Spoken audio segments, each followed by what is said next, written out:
물 한 잔만 주시겠어요? 이야기가 좀 길어질 것 같거든요. 네, 안녕하세요. 오늘 여러분께 아주 특별한 이야기를 들려드릴 이야기꾼입니다. 상간녀의 임신을 대놓고 자랑하는 시댁. 시어머니는 저를 빈털터리로 내쫓으며 소리쳤습니다. 그 애가 우리 집안의 대를 이을 아들을 가졌으니 넌 당장 꺼져. 저는 그 길로 망설임 없이 이혼 도장을 찍었고 뱃속의 아이를 지우는 아픔까지 겪어야만 했습니다. 그리고 8개월 후 상간녀가 낳은 아이의 정체에 그들은 모두 경악하고 마는데 오늘 들려드릴 이 이야기 결말이 정말 속 시원하실 겁니다.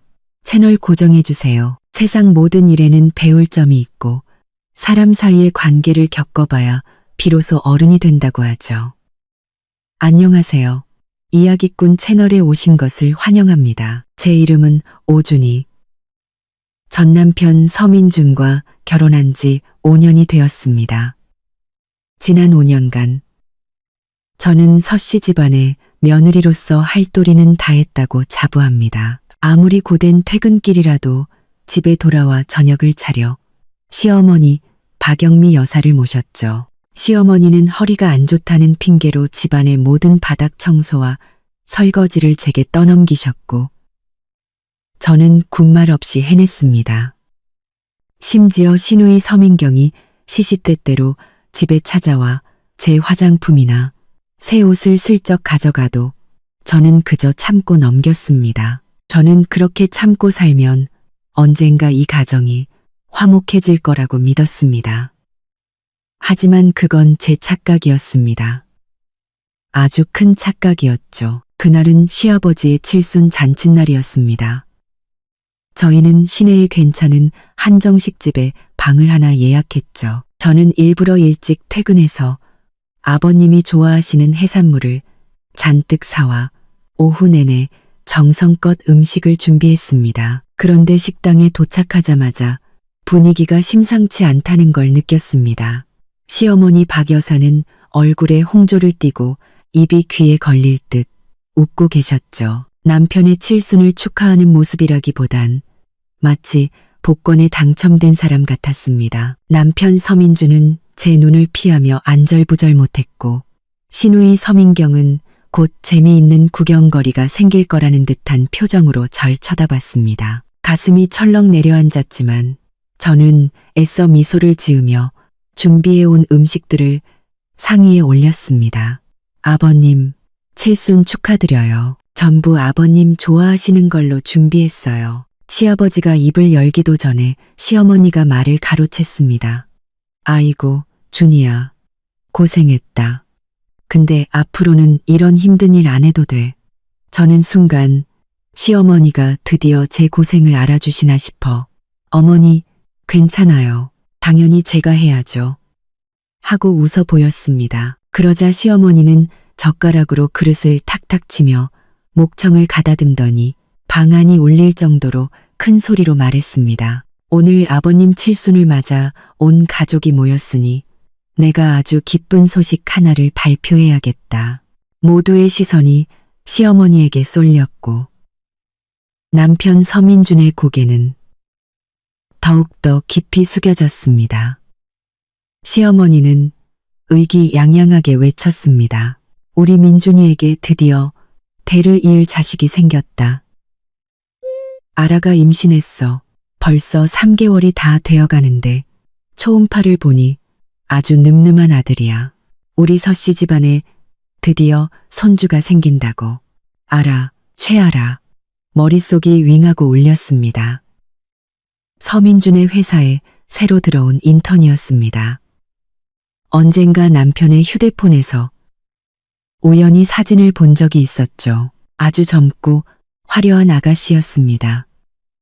그때 누구냐고 물었을 때 그저 직장 동료일 뿐이라고 했었는데 직장 동료가 아이까지 가졌다고요? 저는 그대로 굳어 서민준을 바라봤습니다. 떨리는 목소리로 물었죠. 민준 씨, 어머니 말씀. 사실이야? 서민준은 고개도 들지 못한 채 우물쭈물 대답했습니다. 준이야, 미안해. 하지만 아라가 아들을 임신했어. 아들이라고요. 제 귀를 의심했습니다. 그래서? 아들이라서 뭐. 시어머니가 제 말을 냉큼 받아쳤습니다. 그럼 뭐겠니? 오준이, 네가 우리 집에 시집 온 지 5년이야. 5년 동안 알 하나 낳지 못했잖니. 우리 서씨 집안의 대가 너 때문에 끊길 수는 없어.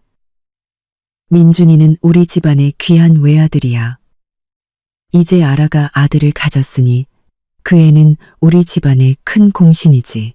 저는 온몸이 부들부들 떨렸습니다. 어머니, 제가 왜 아이를 못 낳아요? 작년에 제가 임신했을 때 이제 막 승진했으니 일에 집중하라고.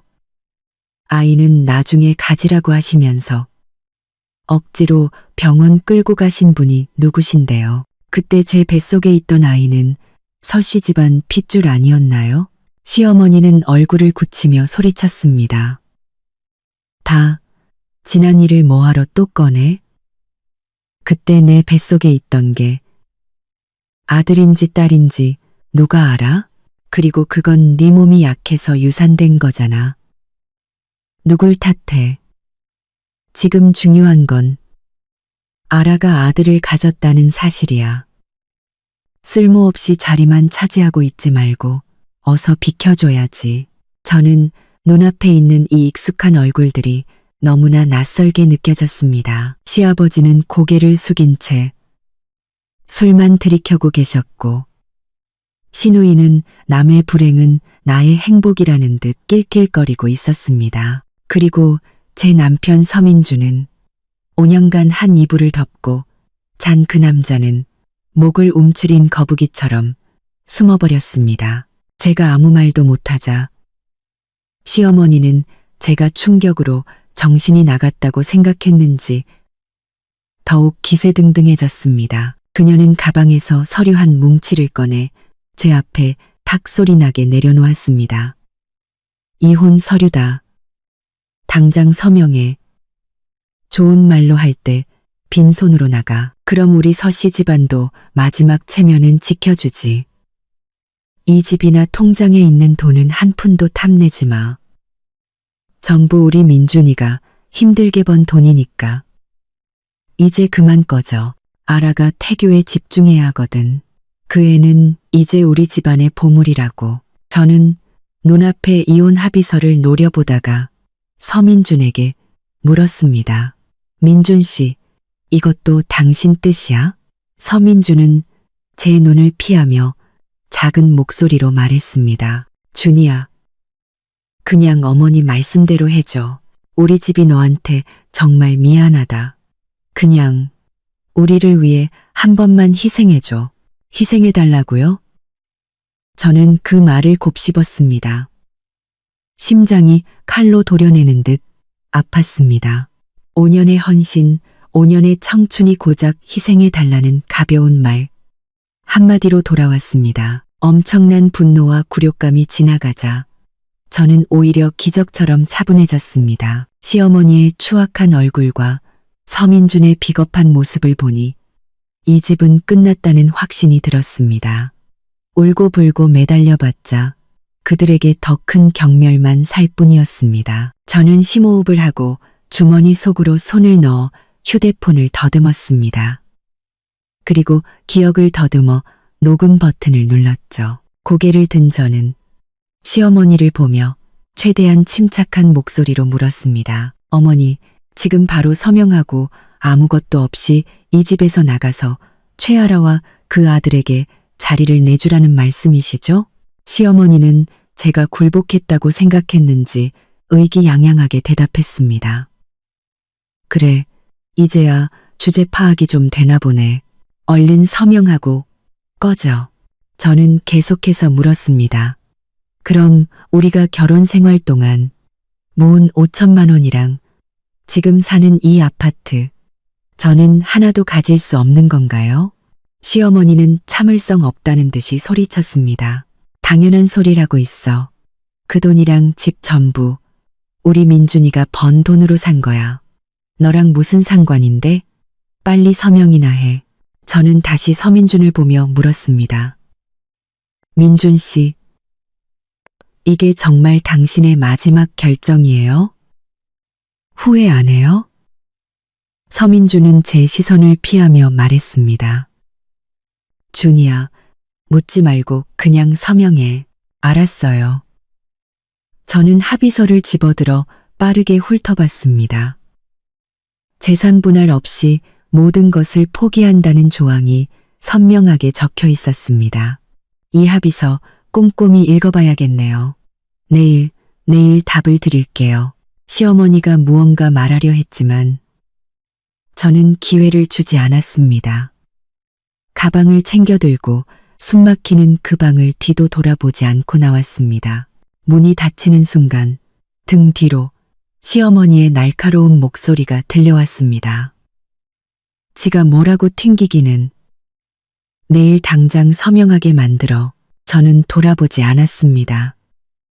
주머니 속에서 여전히 녹음되고 있는 휴대폰을 꽉 쥔 채 한 걸음 한 걸음 앞으로 나아갔습니다. 서민준, 박영미.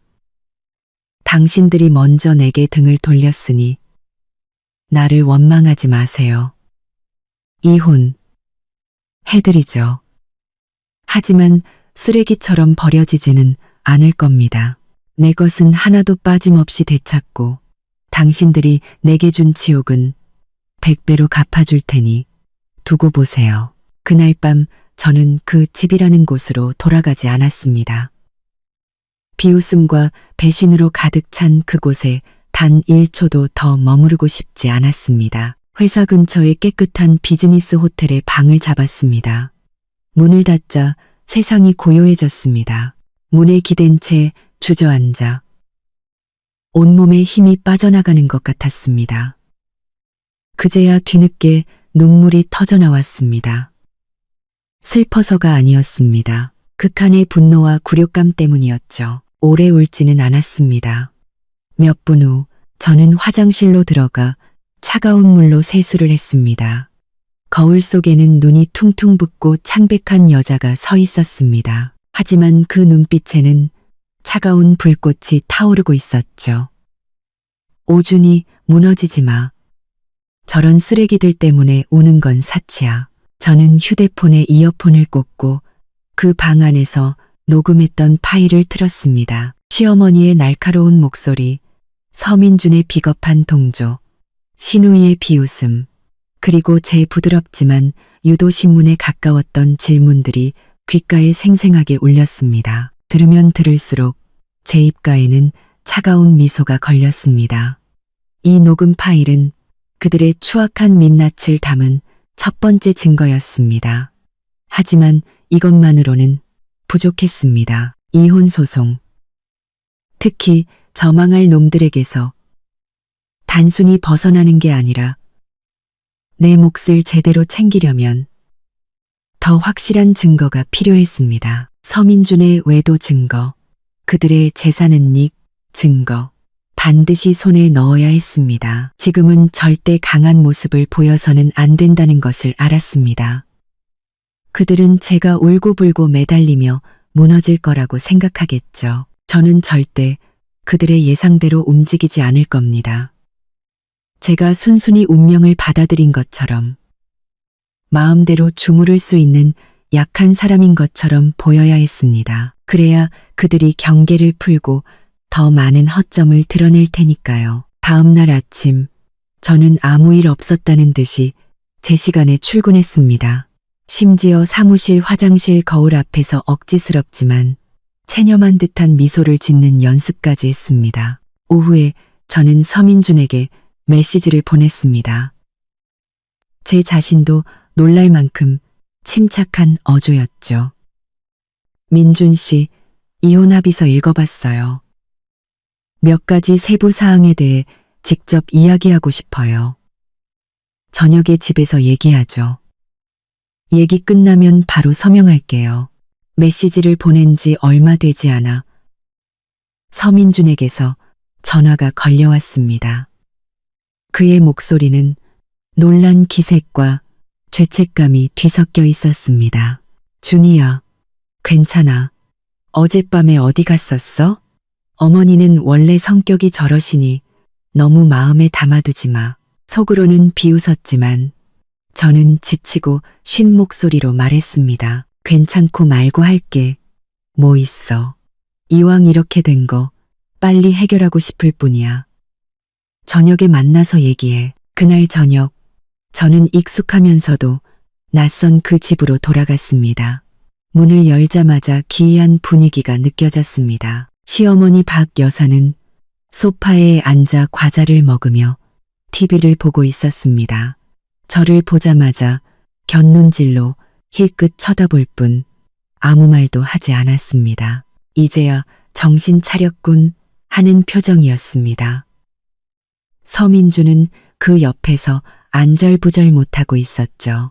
저는 시어머니를 무시하고 곧장 서민준 앞으로 걸어가 이혼 합의서를 탁자 위에 올려놓았습니다.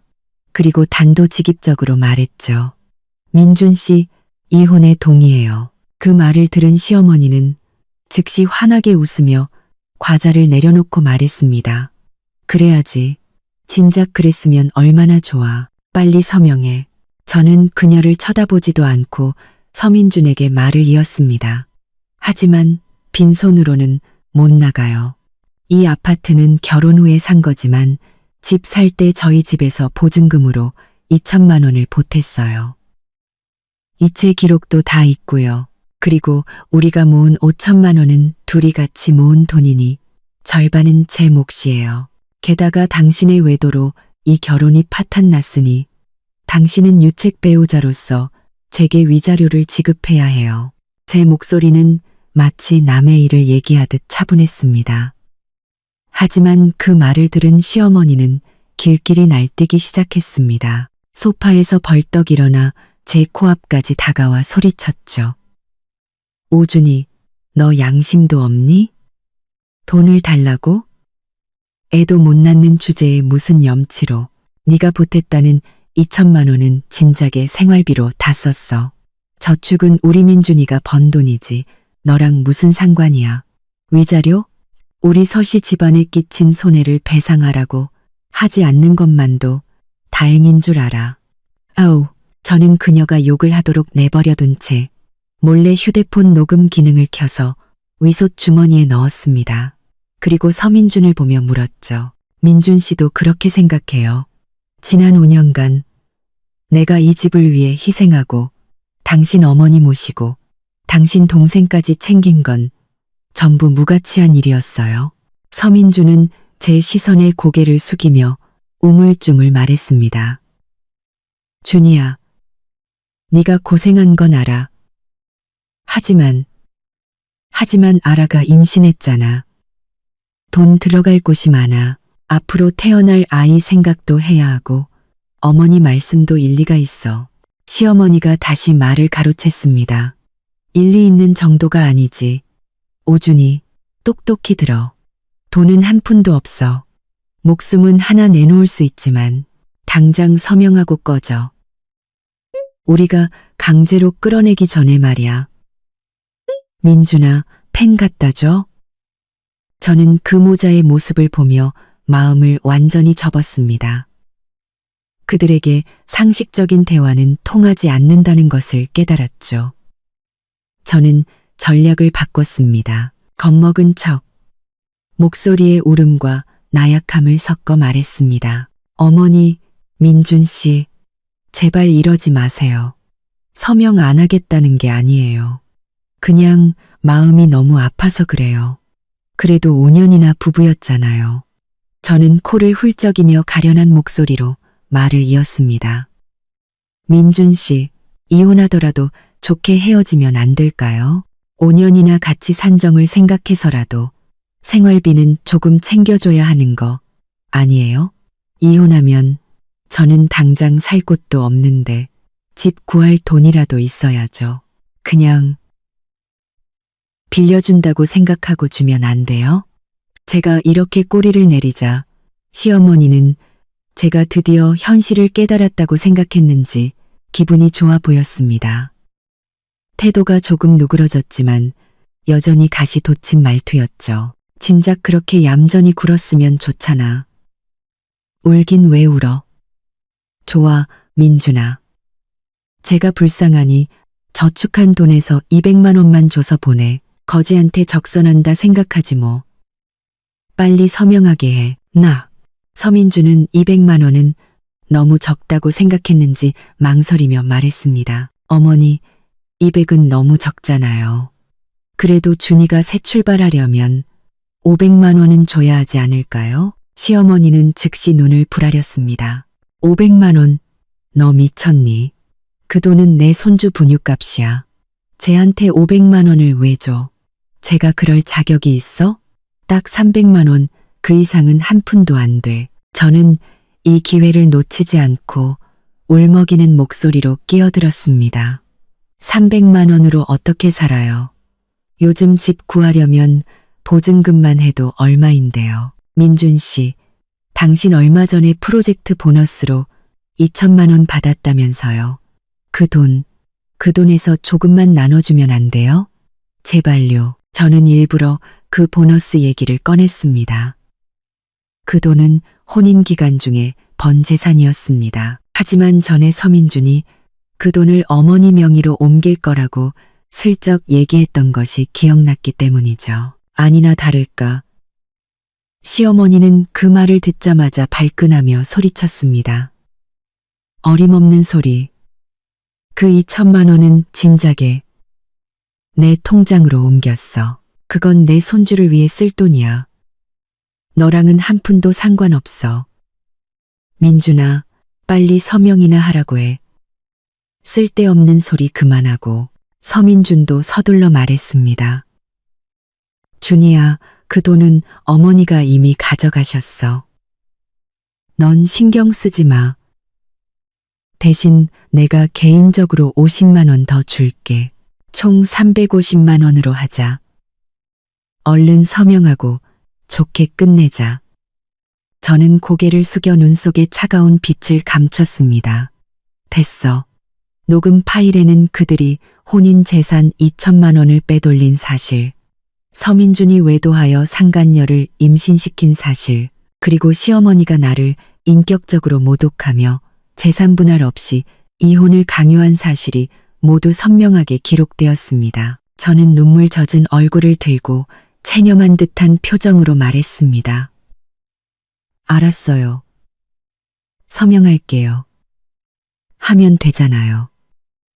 저는 펜을 들어 마치 온 힘을 다한 것처럼 떨리는 손으로 이혼 합의서에 제 이름을 적었습니다. 시어머니는 합의서를 낚아채 서명을 확인하고는 마치 큰 쓰레기를 버린 것처럼 활짝 웃었습니다. 그래, 진작 이랬어야지.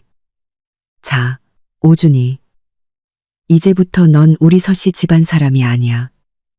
내 짐 챙겨서 당장 꺼져. 저는 아무 말 없이 침실로 들어가 몇 안 되는 제 짐을 챙기기 시작했습니다. 제 옷, 제 책, 제 화장품. 모든 물건이 지난 5년간의 제 어리석음을 비웃는 것 같았습니다. 서민주는 방문 앞에 서서 제가 짐 싸는 것을 보며 미안한 기색을 보였습니다. 그가 무언가 말하려 입을 열었지만 저는 기회를 주지 않았습니다. 돈, 지금 바로 보내줘요. 350만 원, 한 푼도 빠짐없이. 서민주는 제 차가운 말투에 놀란 듯 잠시 멈칫하더니 마지못해 휴대폰을 꺼내 돈을 이체했습니다. 곧 제 휴대폰으로 입금, 알림 문자가 도착했습니다. 저는 여행 가방에 지퍼를 잠그고 일어나 서민준과 그의 어머니는 쳐다보지도 않은 채 밖으로 향했습니다. 현관문을 나서는 제 등 뒤로 시어머니의 목소리가 들려왔습니다. 기억해둬. 앞으로 다시는 우리 민준이 앞에 나타나지 마. 우리 집은 널 환영하지 않아. 저는 걸음을 멈췄지만 돌아보지는 않았습니다. 그저 나지막이 말했죠. 걱정 마세요. 이 집 다시는 돌아올 일 없을 테니까. 그 건물을 나서자 차가운 밤바람이 얼굴을 스쳤습니다. 저는 심호흡을 했습니다. 밤새 저를 짓누르던 무거운 돌덩이가 조금은 가벼워진 기분이었습니다. 저는 휴대폰을 꺼내 녹음을 중지하고 저장해 두었던 변호사의 번호를 찾아 전화를 걸었습니다. 여보세요. 장 변호사님이시죠? 안녕하세요. 저는 오씨라고 합니다. 이혼 소송 관련해서 상담 좀 받고 싶은데요. 네. 제가 증거를 좀 가지고 있습니다. 녹음 파일 포함해서요. 장 변호사님과의 통화는 거의 1시간 동안 이어졌습니다. 저는 어젯밤과 오늘 녹음한 내용의 개요를 설명했고 시어머니에게로 빼돌려진 2천만 원의 프로젝트 보너스에 대해서도 이야기했습니다. 장 변호사님은 매우 전문적이었습니다. 그는 녹음 파일이 증거로 채택되려면 구체적인 내용을 검토해야 하지만 상대방이 외도와 재산 은닉을 인정한 것이 핵심이라고 말했습니다. 그는 은행 거래 내역, 부동산 정보, 그리고 서민준과 상간녀, 최아라가 함께 있는 증거 등 더 많은 증거를 조속히 수집하라고 조언했습니다. 전화를 끊자 마음이 한결 가벼워졌습니다. 적어도 다음 단계는 어떻게 나아가야 할지 알게 되었으니까요. 저는 무너질 수 없었습니다. 제 자신을 위해 싸워야만 했습니다. 저는 호텔에 머물렀습니다. 서민준이 보낸 350만 원으로 숙박비를 결제하고 괜찮은 옷 몇 벌과 생필품을 샀습니다. 스스로를 너무 초라하게 만들고 싶지 않았습니다. 낮에는 평소처럼 출근하며 겉으로는 평온을 유지하려 애썼습니다. 하지만 제 마음속 상처가 계속해서 피를 흘리고 있다는 것은 저 자신만이 알고 있었습니다. 며칠간 감정 기복이 심했던 탓인지 아니면 제대로 쉬지 못해서인지 몸이 몹시 피곤하고 자꾸 헛구역질이 났습니다. 처음에는 스트레스 때문이려니 하고 대수롭지 않게 여겼습니다. 하지만 메스꺼움은 점점 잦아졌고 생리도 열흘이나 늦어졌습니다. 끔찍한 생각이 머릿속을 스쳤습니다. 설마 아니겠지? 더 깊이 생각하고 싶지 않았습니다. 마음이 실타래처럼 엉켜버렸죠. 다음 날 저는 반차를 내고 집과 회사에서 모두 먼 다른 병원으로 향했습니다. 접수를 하고 줄을 서고 검사 결과를 기다리는 동안 손바닥에서는 식은땀이 흘렀습니다. 아니기를 바라면서도 한편으로는 그 결과가 맞을까봐 두려웠습니다. 드디어 제 차례가 되었습니다. 의사는 검사지를 보며 담담한 목소리로 말했습니다. 오준희 씨, 축하합니다. 임신하셨네요. 호르몬 수치를 보니 약 5주 정도 된 것 같습니다. 어우, 의사의 말은 제 머릿속에서 폭탄처럼 터졌습니다. 저는 완전히 멍해져서 의자에 멍하니 앉아 한동안 아무 말도 할 수 없었습니다. 임신이라니, 집에서 쫓겨나고 이혼 합의서에 서명한 이 시점에 제 전남편과 상간녀의 아이가 벌써 3개월이 되어가는 이 시점에 말입니다. 정말이지 기가 막힌 농담이었습니다. 의사는 제 얼굴이 새하얗게 질린 채 아무 말도 없자 이상하게 생각했는지 다시 물었습니다. 왜 그러시죠? 원치 않으시는 건가요? 원치 않으셔도 빨리 결정하셔야 합니다. 태아가 클수록 수술이 몸에 더 큰 부담을 주니까요. 저는 그제야 정신을 차리고 떨리는 목소리로 물었습니다. 선생님, 아이는 괜찮나요? 의사는 검사지를 다시 한번 내려다보며 말했습니다. 현재로서는 수치는 정상 범위입니다. 그런데 최근에 감정 기복이 심하거나 몹시 피곤하셨나요? 제가 고개를 끄덕이자 의사는 한숨을 쉬며 말했습니다. 프로게스테론 수치가 조금 낮네요. 그리고 환자분 본인의 컨디션도 좋지 않고요. 이 아이를 낳고 싶으시다면 당장 안정을 취하고 황체 호르몬을 보충해야 합니다. 감정적으로도 안정되어야 하고요. 그렇지 않으면 유산될 가능성이 높습니다. 만약 원치 않으신다면 역시 빨리 결정해서 수술 날짜를 잡으셔야 합니다. 남편분과 상의해 보세요. 남편과 상의하라고요? 제가 누구랑 상의를 한단 말입니까? 상간녀 때문에 저를 집에서 내쫓은 그 남자에게 나도 당신 아이를 가졌다고 말해야 할까요? 그는 어떤 반응을 보일까요? 아마 저를 귀찮은 짐, 아이를 빌미로 자신에게 매달리는 성가신 존재로 여기겠죠. 그의 어머니, 그 박영미 여사는 아이로 아들을 붙잡으려는 속셈이라며 저를 비웃을 겁니다. 어쩌면 아이가 서씨 집안 핏줄이 아니라고 모함할지도 모릅니다. 저는 넋이 나간 채 진료실을 나왔습니다. 손에는 임신 확인서가 꽉 쥐어져 있었죠. 병원의 소독약 냄새에 속이 울렁거렸습니다. 화장실로 달려가 변기를 붙잡고 한참을 헛구역질했지만 아무것도 나오지 않았습니다. 그저 눈물만이 걷잡을 수 없이 흘러내렸습니다.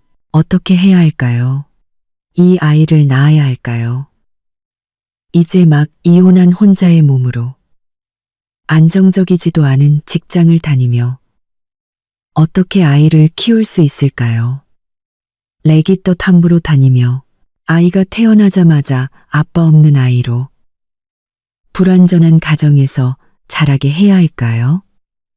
게다가 아이를 낳는다면 저는 서씨 집안과 영원히 연을 끊을 수 없을 겁니다. 그들은 분명 저를 괴롭히고 아이를 빼앗으려 들거나 저와 아이에게 온갖 모욕적인 말을 퍼부을 겁니다. 하지만 아이를 지운다고요?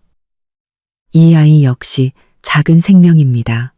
제 몸의 일부죠. 비록 너무나 부적절한 시기에 너무나 어처구니 없는 상황에서 찾아왔지만 제 손으로 이 아이의 생명을 끝낸다고 생각하니 심장이 바늘로 찔리는 듯 아팠습니다. 작년에 유산했던 아이는 그들의 강요 때문이었습니다.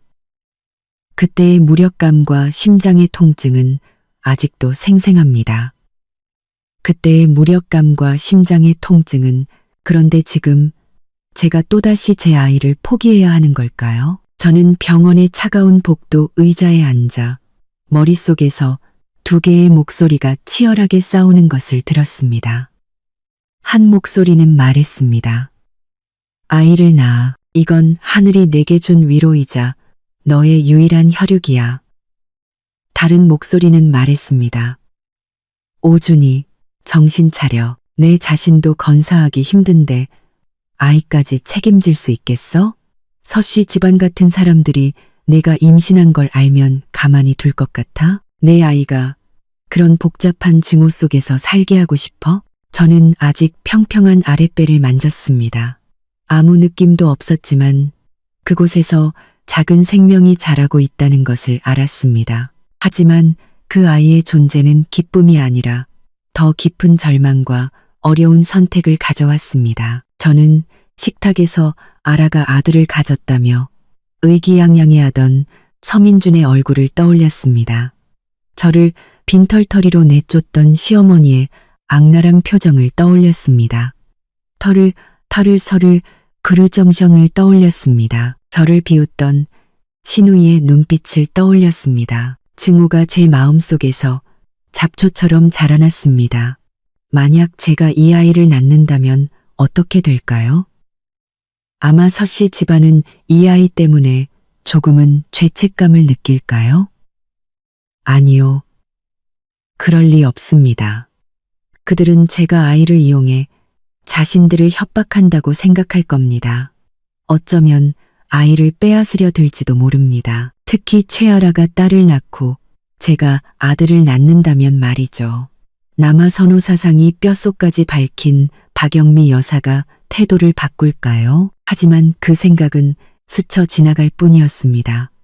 저는 제 아이를 서씨 집안과의 싸움의 도구로 이용할 수 없었습니다. 아이가 기형적인 환경에서 자라게 할 수도 없었죠. 아이는 사랑이 가득한 가정에서 자라야 했습니다. 태어나자마자 부모 세대의 원한을 짊어져서는 안 됐습니다. 게다가 의사 선생님도 제 현재 건강 상태가 좋지 않다고 했습니다. 감정 기복이 심하고 프로게스테론 수치가 낮아 아이를 지킬 수 있을지도 미지수였습니다. 이런 몸으로 전 남편 가족과 재산 다툼을 벌이면서 불안에 떨며 아이를 지켜야 할까요? 제가 그렇게 강한 사람일까요? 저는 그곳에 아주 오랫동안 앉아 있었습니다. 병원이 사람들로 붐비다가 점점 조용해지고 창밖의 하늘도 서서히 어두워졌습니다. 마침내 저는 천천히 일어섰습니다. 너무 오래 앉아 있어 다리가 저렸지만 차가운 절망 속에서 제 마음은 오히려 점점 더 명확해졌습니다. 이 아이는 낳을 수 없습니다. 아이를 사랑하지 않아서가 아니었습니다. 오히려 제가 아이에게 건강하고 정상적인 성장 환경을 줄 수 없기 때문이었습니다. 아이가 이 세상에 태어나 행복할 것이라고 보장할 수 없었습니다. 제 미래 역시 안개 속이었습니다. 무고한 생명을 이 고통 속으로 끌어들일 수는 없었습니다. 더 중요한 것은 아이를 낳는다면 제 복수 계획에 차질이 생길 것이라는 점이었습니다. 저는 가벼운 몸으로 아무런 거리낌 없이 정의를 되찾아야 했습니다. 아이는 저를 약하게 만들고 타협하게 만들 것입니다. 아가야, 미안해. 저는 마음속으로 속삭였습니다. 엄마가 부족해서 널 지켜주지 못해서 미안해. 좋은 시작을 선물해주지 못해서 미안해. 이기적이고 잔인한 엄마를 용서해줘. 다음번에 네가 다시 나를 찾아와 준다면 그때는 엄마가 온전하고 행복한 가정으로 널 맞이할게. 저는 눈물을 닦고 산부인과 수술 예약 창구로 향했습니다. 발걸음은 무거웠지만 한 걸음 한 걸음이 그 어느 때보다 단호했습니다. 간호사가 정말 수술을 결정한 것이 맞냐고 물었을 때 저는 한치의 망설임도 없이 고개를 끄덕였습니다. 네, 결정했어요. 차가운 수술대 위에 누워 마취약이 퍼지자 의식이 흐려지기 전 제 머릿속에 마지막으로 떠오른 생각은 이것이었습니다. 서민준, 박영미. 당신들이 내게 진 빚이 하나 더 늘었어. 수술 다음 날 저는 퇴원했습니다. 몸은 허약했고 아랫배는 욱신거렸지만 텅 빈 마음의 고통이 저를 더 힘들게 했습니다. 의사는 푹 쉬고 무리하지 말고 몸을 따뜻하게 하라고 당부했지만 제가 쉴 수 있는 상황이 아니었습니다. 제게는 아직 치러야 할 힘든 싸움이 남아 있었습니다. 저는 억지로 몸을 이끌고 호텔로 돌아와 따뜻한 꿀물을 한 잔 마셨습니다. 창밖의 잿빛 하늘을 보며 서씨 집안과의 법적 관계를 하루빨리 정리해야겠다고 다짐했습니다. 그리고 완전히 자취를 감추고 몸과 마음을 추슬러야 했습니다. 시간이 지체될수록 변수가 많아지고 제 회복에도 좋지 않을 것이었습니다. 저는 휴대폰을 들어 서민준에게 메시지를 보냈습니다. 제 자신도 놀랄 만큼 평온한 어조였습니다. 이혼 합의서에 서명했어요. 시간과 장소 정해서 알려줘요. 구청에 가서 빨리 마무리하죠. 당신이랑 최아라 씨도 마음 편해져야죠. 메시지를 보낸 지 얼마 되지 않아 서민준에게서 전화가 걸려왔습니다. 그의 목소리는 놀라움과 함께 안도감이 섞여 있었습니다. 준이야, 마음 정했구나. 다행이다. 그럼 내일 오전에 어때? 내가 데리러 갈게. 바로 구청으로 가자. 데리러 올 필요 없어요. 주소랑 시간만 보내줘요. 제가 알아서 갈게요.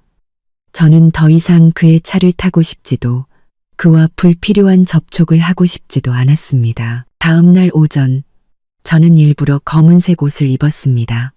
수술 후의 실혈과 수면 부족으로 얼굴은 유난히 창백했습니다. 거울을 보며 립스틱을 살짝 발라 너무 초췌해 보이지 않도록 했습니다. 동정심을 얻으려는 것이 아니었습니다. 단지 그들 앞에서 약한 모습을 보이고 싶지 않았을 뿐입니다. 구청 앞에 도착했을 때 서민주는 이미 기다리고 있었습니다. 그리고 제 속을 뒤집어 놓은 것은 그의 곁에 최아라가 서 있었다는 사실이었습니다. 그녀는 헐렁한 원피스를 입고 아직 티도 나지 않는 배를 일부러 내밀며 서민준의 팔에 바싹 매달려 있었습니다. 그녀의 얼굴에는 감출 수 없는 더위와 도발이 가득했습니다. 저를 본 서민준은 당황한 기색을 보이며 팔을 빼려 했지만 최아라는 더욱더 세게 팔짱을 꼈습니다. 그녀는 먼저 입을 열었습니다. 목소리는 교태로 가득했죠. 어머, 준이 언니 오셨네. 안색이 왜 이렇게 안 좋아요? 잠을 잘 못 잤나? 하긴 이런 일 겪으면 마음이 편할 리가 없지.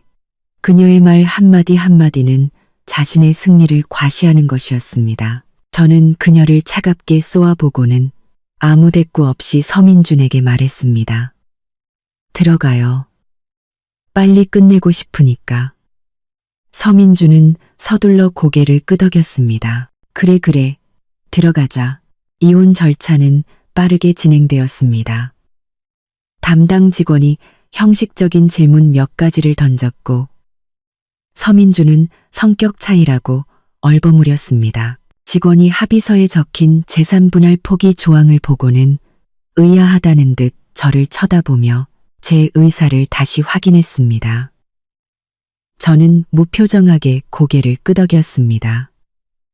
직원이 합의서에 적힌 마지막 도장을 기다리는 동안 최아라는 또다시 연극을 시작했습니다. 그녀는 자신의 배를 쓰다듬으며 서민준에게 애교를 부렸죠. 민준 씨, 우리 아기 오늘 정말 착하다. 아빠 엄마 중요한 일 하러 온 거 아나 봐. 하나도 안 보채네. 우리 새 식구. 앞으로 정말 행복할 거야. 그치? 서민준은 어색하게 응, 그만해 라고 대꾸했습니다. 최아라는 아랑곳하지 않고 이번에는 저를 향해 가식적으로 말했습니다. 준이 언니도 너무 슬퍼하지 마요. 언니도 더 좋은 사람 만날 수 있을 거예요. 아이 못 낳는 여자는 눈을 좀 낮춰야겠지만 이혼남이나 조건 안 좋은 남자라도 만나서 대충 사는 게 혼자인 것보단 낫잖아요. 그녀의 말은 독침처럼 제 귓속을 파고들었습니다. 아이를 못 낳는다고?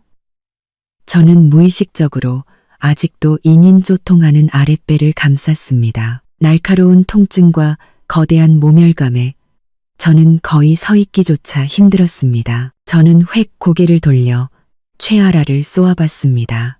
제 눈빛이 너무 차갑고 날카로웠는지 그녀는 겁을 먹고 서민준의 등 뒤로 숨었습니다. 저는 크지 않지만 얼음장 같은 목소리로 서민준에게 한 글자 한 글자 똑똑히 말했습니다. 서민준 씨, 당신 여자 관리나 잘해요. 우리 아직 이혼 도장 안 찍었어요. 근데 저 여자가 여기서 저렇게 의기양양하게 구는 건 무슨 경우죠? 제가 담당자한테 가서 따져볼까요? 혼인 중에 외도하고 상간녀까지 데리고 와서 이혼을 강요하는 게 어떤 상황인지 말이에요. 서민준의 얼굴은 시뻘겋게 달아올랐습니다. 그는 최아라를 옆으로 끌고 가 낮은 목소리로 윽박질렀죠. 너 말 좀 그만해. 누가 너보고 말하래? 최아라는 불만스럽게 입을 삐죽였지만 더 이상 입을 열지는 않았습니다. 그때 직원이 붉은 표지에 이혼 확인서를 내밀었습니다. 서민준은 거의 낚아채듯 자신의 것을 가져갔습니다. 저는 천천히 제 몫을 받아들었습니다. 표지에 이혼이라는 두 글자가 불에 달군 인두처럼 제 손바닥을 지지는 것 같았습니다. 5년의 결혼 생활은 이 얇은 종이 한 장과 온몸의 상처로 끝이 났습니다. 저는 이혼 확인서를 가방에 소중히 넣고 일어나 그 남녀는 쳐다보지도 않은 채 문을 향해 걸어갔습니다. 준이야. 서민준이 등 뒤에서 저를 불렀습니다. 저는 걸음을 멈췄지만 돌아보지는 않았습니다. 그가 제 앞으로 다가와 봉투 하나를 내밀었습니다. 그의 얼굴에는 마치 자선을 베푸는 듯한 표정이 걸려 있었죠. 준이야, 이거 가져가. 그래도 부부였는데 350만 원으로는 집 구하기도 힘들잖아. 여기 500만 원 더 있어. 내가 몰래 모아둔 비상금이야. 어머니는 몰라. 이거 가지고 새 출발 잘해. 저는 그 봉투를 보다가 서민준의 얼굴을 쳐다봤습니다. 그는 제가 감격해서 눈물이라도 흘릴 거라고 생각했겠죠. 이까짓 돈으로 자신의 마음의 짐을 덜고 싶었던 겁니다. 저는 갑자기 웃음이 터져 나왔습니다. 차갑고 비웃음이 가득한 웃음이었습니다. 서민준 씨, 그 가식적인 동정은 집어치워요. 그 돈은 당신 귀한 아들 분유값에나 보태세요. 아니면 나중에 당신 병원비로 쓰든지.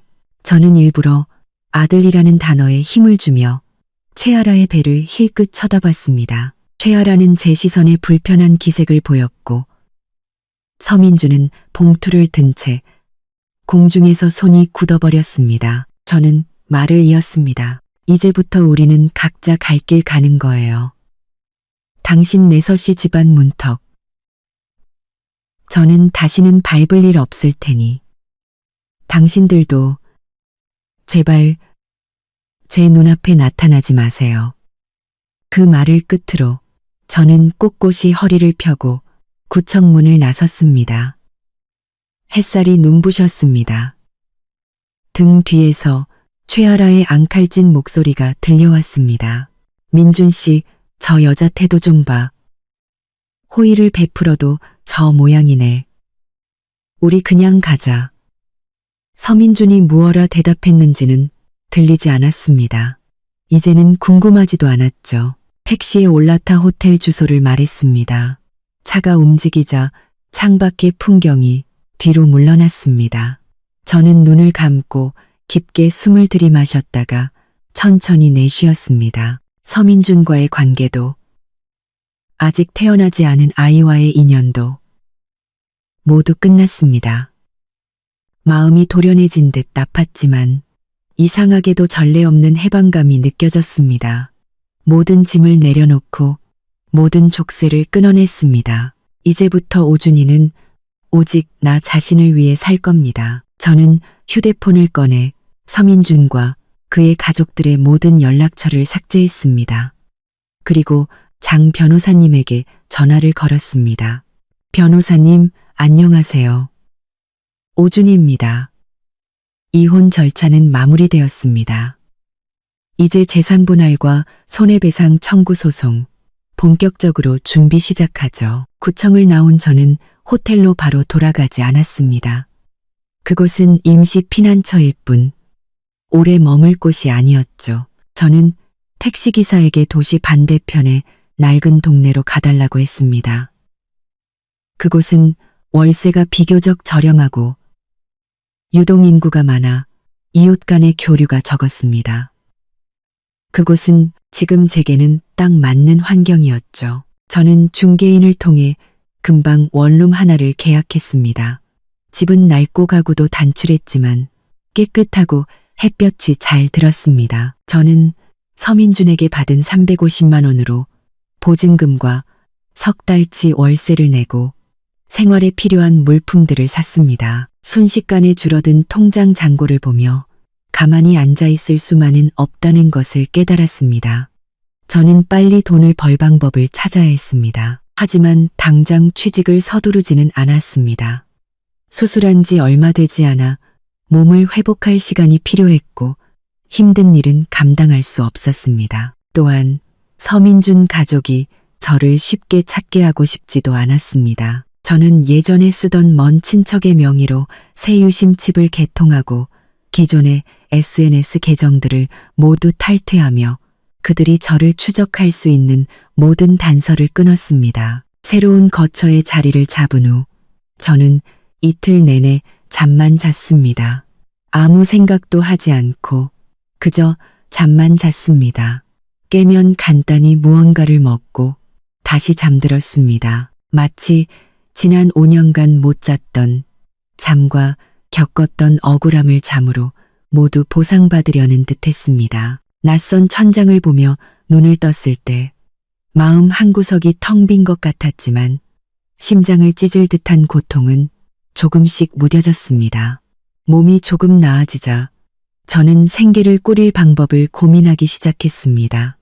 예전에 회사에서는 행정 업무를 맡았는데 월급도 많지 않았고 특별한 기술도 없었습니다. 하지만 제게는 한 가지 장점이 있었습니다. 손재주가 좋다는 것이었죠.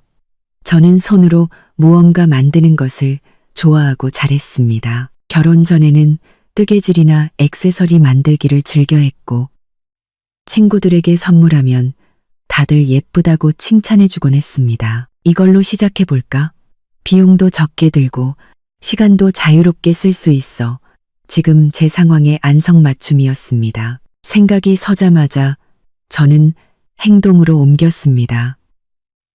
남은 돈으로 도매시장에 가서 기본적인 재료들을 사왔습니다. 다양한 색깔의 실, 크리스털 구슬, 작은 금속 장식들과 기본적인 도구 세트였죠. 처음에는 복잡한 것 대신 가장 간단한 매듭 팔찌나 구슬 팔찌부터 만들기 시작했습니다. 낮에는 인터넷 강의를 보며 기술을 익혔고 밤에는 손목이 시큰거리고 눈이 피로해질 때쯤 억지로 밖으로 나가 근처 야시장이나 대학가를 돌아다녔습니다. 다른 사람들은 무엇을 파는지 어떤 디자인이 인기 있는지 살폈죠. 며칠간 시장 조사를 하니 감이 좀 잡혔습니다. 단순히 예쁘기만 해서는 안 되고 특별한 무언가가 있어야 했습니다. 젊은 여성들이 자신만의 의미를 담은 맞춤, 제작 상품을 좋아한다는 것을 알게 되었죠. 이니셜이나 행운의 숫자, 특별한 의미가 있는 작은 상징 같은 것들이었습니다. 저는 다시 약간의 돈을 투자해 글자나 간단한 그림을 새길 수 있는 펜던트와 작은 구슬들을 사들였습니다. 그리고 뜨개질과 이 작은 펜던트들을 결합하여 섬세하면서도 독특한 팔찌와 목걸이를 몇 가지 디자인했습니다. 저는 하루에 최소 5개의 완성품을 만들겠다는 목표를 세웠습니다. 마음에 들지 않으면 풀어서 다시 만들었죠. 그 기간 동안 제 손가락은 바늘에 찔리고 실에 베이기 일쑤였습니다. 하지만 제 손에서 작은 액세서리들이 하나씩 탄생하는 것을 보며 오랜만에 느끼는 성취감이 마음의 상처를 조금씩 치유해 주었습니다. 작품은 만들었지만 어떻게 팔아야 할지가 문제였습니다. 가게를 얻는 것은 무리였고 야시장에서 좌판을 벌이는 것은 관리비를 내야 하는 것은 물론 아는 사람을 만날까봐 두려웠습니다. 가장 좋은 방법은 온라인 판매였습니다. 저는 젊은이들이 많이 사용하는 중고거래 앱과 소수의 수공예 작가들이 모인 커뮤니티에 준이 공방이라는 이름으로 계정을 만들었습니다. 제 실제 사진 대신 정성껏 꾸민 배경에서 찍은 작품 사진만 올렸습니다. 깨끗한 배경과 부드러운 조명으로 작품 본연의 질감을 강조했죠. 처음에는 예상대로 아무도 관심을 보이지 않았습니다.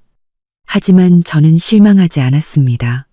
이런 일은 서두르면 안 된다는 것을 알았기 때문이죠. 저는 매일 꾸준히 새로운 작품 사진을 찍어 올리고 설명을 덧붙였습니다. 집에 틀어박혀 먹고 자는 시간을 제외하고는 모든 시간을 새로운 디자인을 연구하고 기술을 연마하는 데 쏟았습니다. 또한 비슷한 상품을 파는 다른 사람들의 페이지에 찾아가 진심 어린 칭찬 댓글을 남기며 얼굴을 알리려 노력했습니다. 그런 얼굴을 장잔 댓글을 가랑 독이 씁니다. 그러니 댓글을 얼굴을 알리려 노력했습니다. 변화는 일주일 정도 지난 후에 찾아왔습니다. 한 여학생이 제 페이지에서 이니셜 맞춤 팔찌를 보고 자신과 남자친구의 이니셜로 만들어줄 수 있냐고 물어왔습니다. 저는 그녀가 원하는 색상, 스타일, 글자 모양 등을 꼼꼼히 물었고 매우 친절하고 인내심 있게 응대했습니다. 그녀는 기분 좋게 주문을 했죠. 저는 온 정성을 다해 그 팔찌를 만들었습니다. 그리고 남은 재료로 같은 디자인의 작은 열쇠고리를 덤으로 만들어 함께 보내주었습니다. 며칠 후 저는 조마조마한 마음으로 앱을 열어 첫 후기를 확인했습니다. 그 여학생은 별점 5개와 함께 사진까지 찍어 올리며 제 솜씨와 친절함, 그리고 깜짝 선물에 대해 칭찬을 아끼지 않았습니다. 그 후기는 마치 막혔던 물꼬를 트는 열쇠와도 같았습니다. 그 후기를 보고 찾아오는 사람들이 생기기 시작했고, 주문은 며칠에 한 건에서 하루에 한두 건으로 늘어났습니다. 아직 큰 돈을 버는 것은 아니었지만 저는 희망을 보았습니다. 제 두 손으로 스스로 살아남을 수 있다는 것, 그리고 존엄하게 살 수 있다는 것을 깨달았습니다. 저는 단돈 몇천 원이라도 모든 수입을 꼼꼼히 기록했습니다. 재료비와 생활비를 제외한 나머지 돈은 차곡차곡 모았습니다. 이 돈으로는 아직 부족하다는 것을 알았습니다. 앞으로의 생활도 소송도 더 많은 자본이 필요했습니다. 하지만 이것은 시작이었습니다. 제 두 발로 당당히 일어서는 첫걸음이었죠. 가끔 밤늦게까지 주문을 만들다 손가락 하나 까딱할 힘도 없을 때면 장 변호사님과 몇몇 필수 연락처만 저장된 예전 휴대폰을 집어들곤 했습니다. 저는 서씨 집안 소식을 일부러 찾아보지는 않았습니다. 하지만 세상은 좁았죠. 예전에 같이 일했던 한 동료가 어디서 제가 이혼했다는 소식을 듣고는 위로의 메시지를 보내왔습니다. 그녀는 말로는 저를 위로했지만 글 속에는 서민준과 최아라가 우리가 살던 아파트로 이사 들어갔다는 소식과 박영미 여사가 곧 손주를 보게 되었다며 입이 귀에 걸려 동네방네 자랑하고 다닌다는 내용이 담겨 있었습니다. 그 글을 보았지만 제 마음은 예전처럼 아프지 않았습니다. 오히려 차가운 평온함이 느껴졌죠. 마음껏 웃고 마음껏 자랑하세요. 높이 올라갈수록 떨어질 때 더 아픈 법이니까. 저는 지금 보잘것없고 약해 보일수록 나중에 반격할 때 더 큰 힘을 발휘할 수 있을 것이라고 생각했습니다. 저는 그 메시지를 삭제하고 다시 도구를 집어들어 손안에 작은 구슬을 다듬었습니다. 구슬이 불빛 아래에서 반짝였습니다. 제 복수는 소란스러울 필요가 없었습니다. 이비처럼 조용히 힘을 모아 가장 결정적인 순간에 가장 눈부신 빛을 발할 것입니다. 서민준, 박영미, 그대들이 그토록 바라던 손주에 대한 꿈, 조금만 더 꾸고 계세요. 그 꿈에서 깨어났을 때도 과연 웃을 수 있을지 지켜보겠습니다. 세월은 강물처럼 조용히 흘러갔습니다.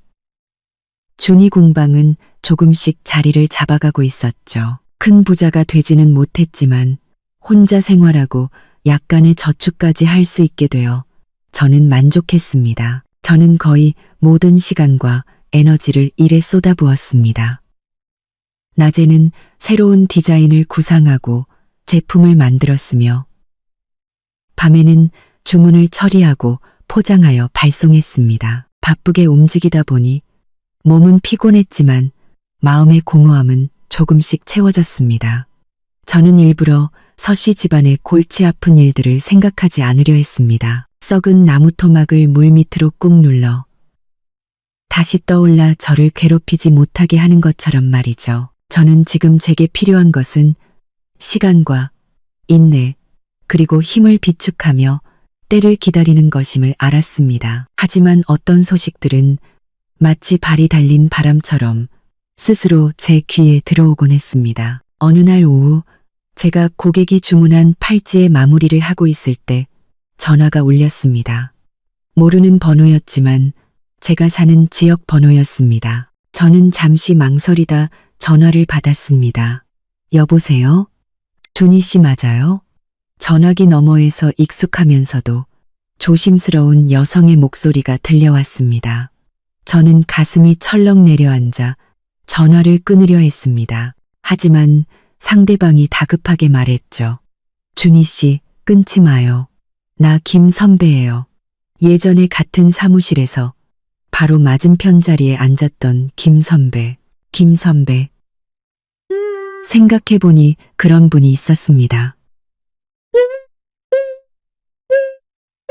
인품도 괜찮았고 예전에 일하면서 저를 많이 챙겨주셨던 분이었죠. 저는 경계를 조금 풀었지만 여전히 쌀쌀맞은 목소리로 대답했습니다. 아, 김 선배님. 안녕하세요. 무슨 일이세요? 김 선배님은 전화기 너머에서 한숨을 쉬며 말했습니다. 준희 씨, 내가 며칠 전에 길에서 전 시어머니를 만났어. 그 박영미 여사 말이야. 나를 붙잡고 한참을 얘기하는데 듣는 내내 속이 부글부글 끓는 거야. 그래도 너한테는 알려줘야 할 것 같아서. 저는 휴대폰을 쥔 손에 힘을 주며 최대한 평온한 목소리로 물었습니다. 네, 무슨 말씀을 하시던가요? 김 선배님의 목소리에는 분노가 섞여 있었습니다. 무슨 말이겠어. 자랑질이지. 그 상간녀. 최아라라고 했나? 며칠 전에 무슨 비싼 정밀 초음파를 했는데 아주 확실한 아들이라고 나왔다나 봐.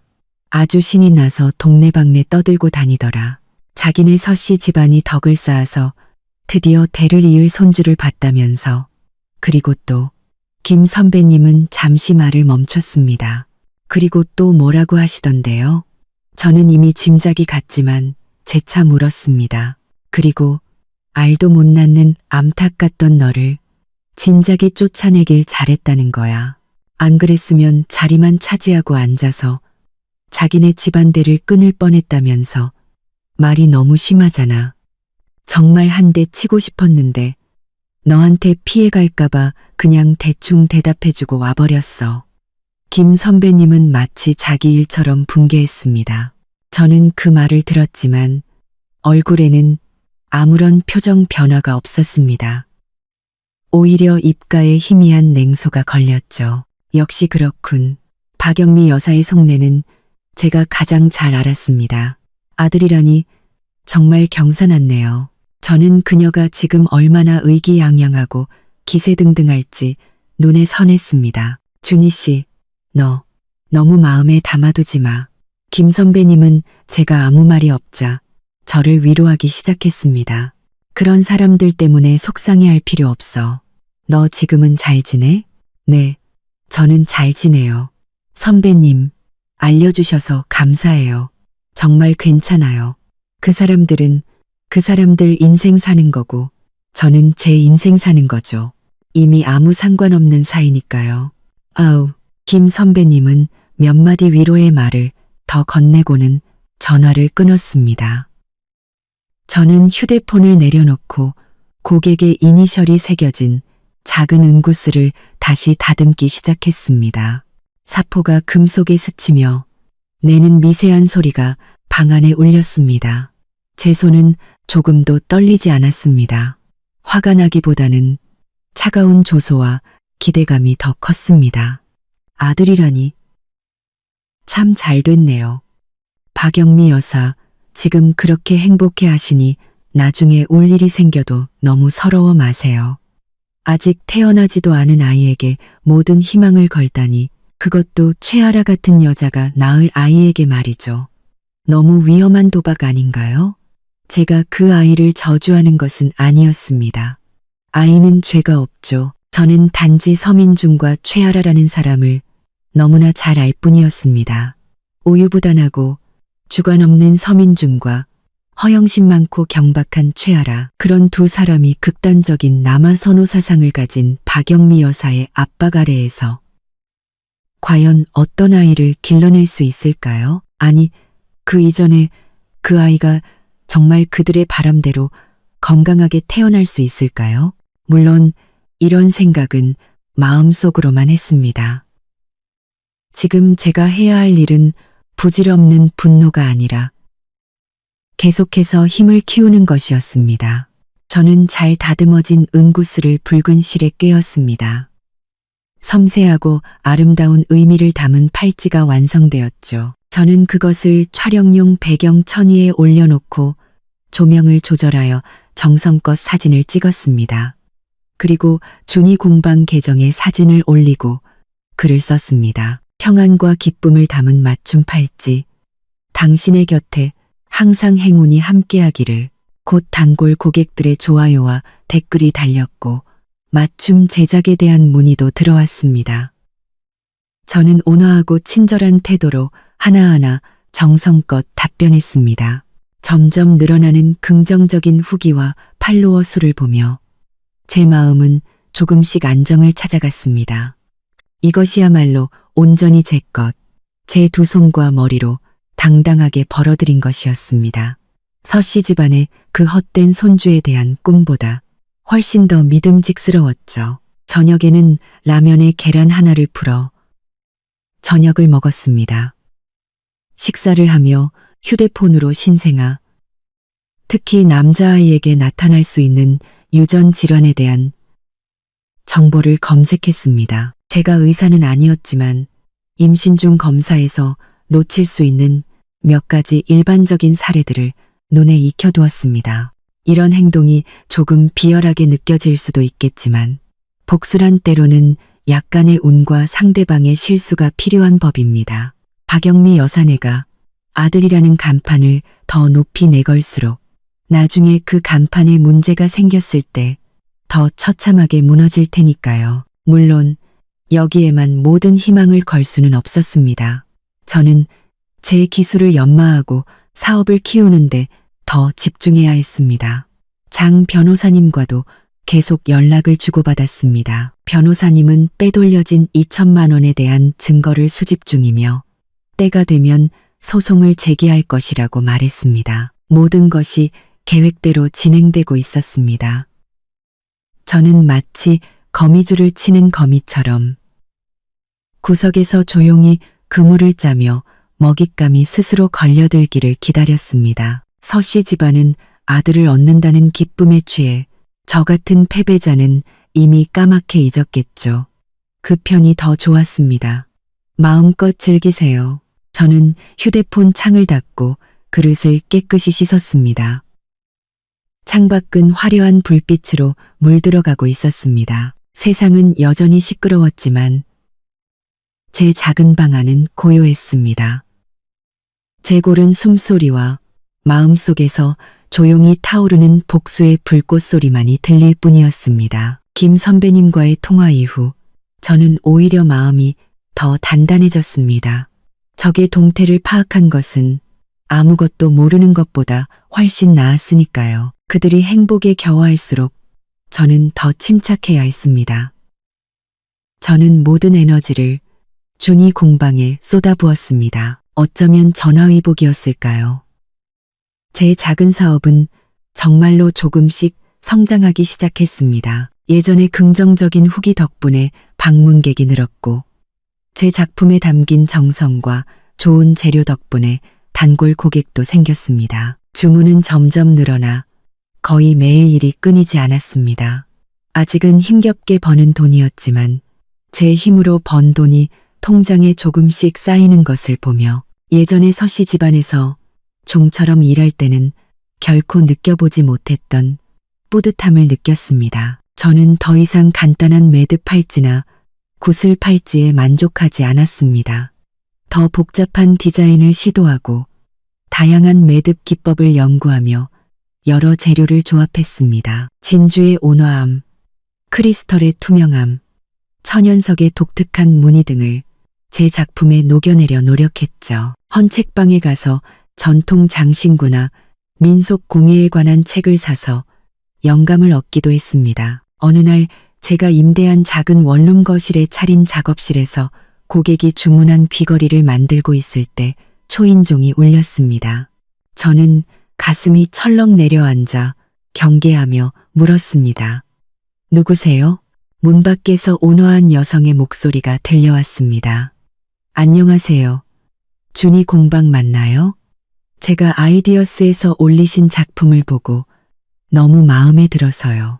남겨두신 주소를 보고 직접 찾아와 봤어요. 실물을 보고 싶은데 괜찮을까요? 아이디어스는 제가 작품을 올리는 수공예 전문 앱이었습니다.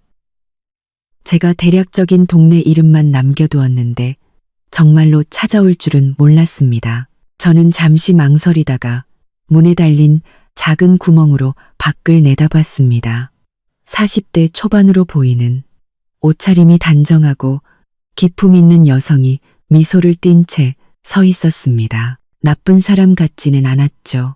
저는 문을 열었지만 완전히 열지는 않고 거리를 유지하며 말했습니다. 안녕하세요. 맞는데요. 저는 주로 온라인으로 주문을 받아서 완성된 제품은 별로 없어요. 그 여성은 미소를 지으며 말했습니다. 괜찮아요. 그냥 구경만 할게요. 제 성은 임씨고 임 사모님이라고 부르시면 돼요. 딸아이 생일이 곧 다가와서 특별한 선물을 해주고 싶어서요.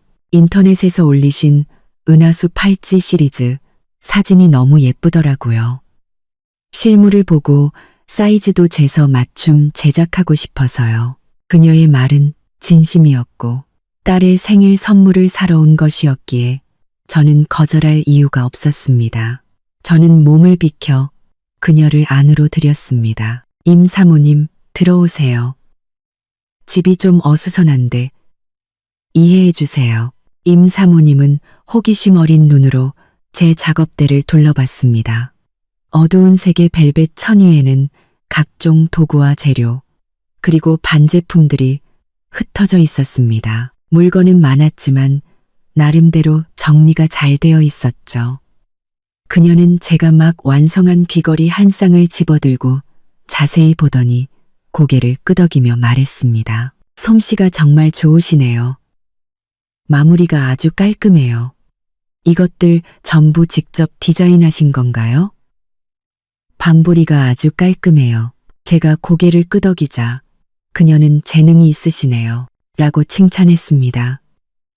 그리고 그녀의 시선은 벽에 걸린 몇몇 작품에 멎었습니다. 그것들은 제가 고전적인 요소를 가미하여 시도해본 새로운 디자인으로 아직 정식으로 판매하지 않는 것들이었습니다. 그녀는 그쪽으로 다가가 감탄하며 작품들을 하나하나 뜯어봤습니다. 그녀는 연보라색 자수정과 은실로 엮어 만든 브로치를 가리키며 물었습니다. 이것도 파는 건가요? 정말 아름답네요. 저는 설명했습니다. 그 작품 이름은 상서로운 기운이에요. 자수정을 사용해서 행운과 평안을 기원하는 의미를 담았죠. 구름 무늬에서 영감을 얻어 디자인해서 좀 더 단아한 느낌을 주려 했어요. 정말 멋져요.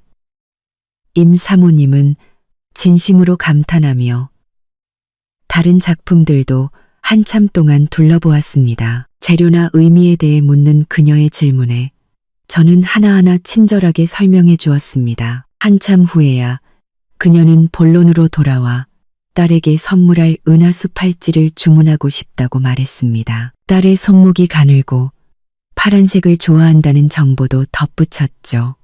저는 샘플과 색상표를 보여주고 딸의 손목 둘레를 꼼꼼히 물었습니다. 대화하는 동안 저는 임 사모님이 품이 있고 제 디자인을 존중해 준다는 것을 느꼈습니다.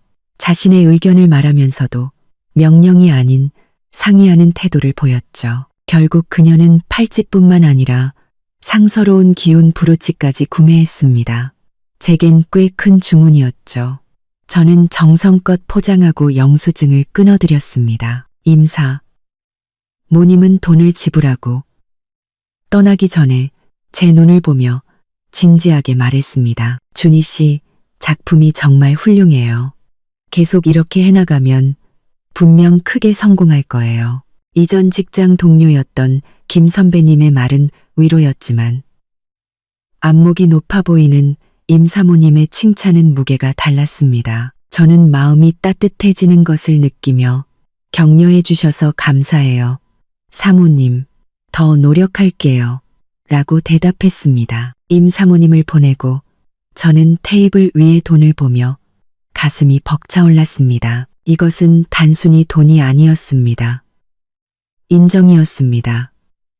오준이, 서씨 집안에서 나와서 내 힘으로도 정말 잘해낼 수 있다는 증거였습니다.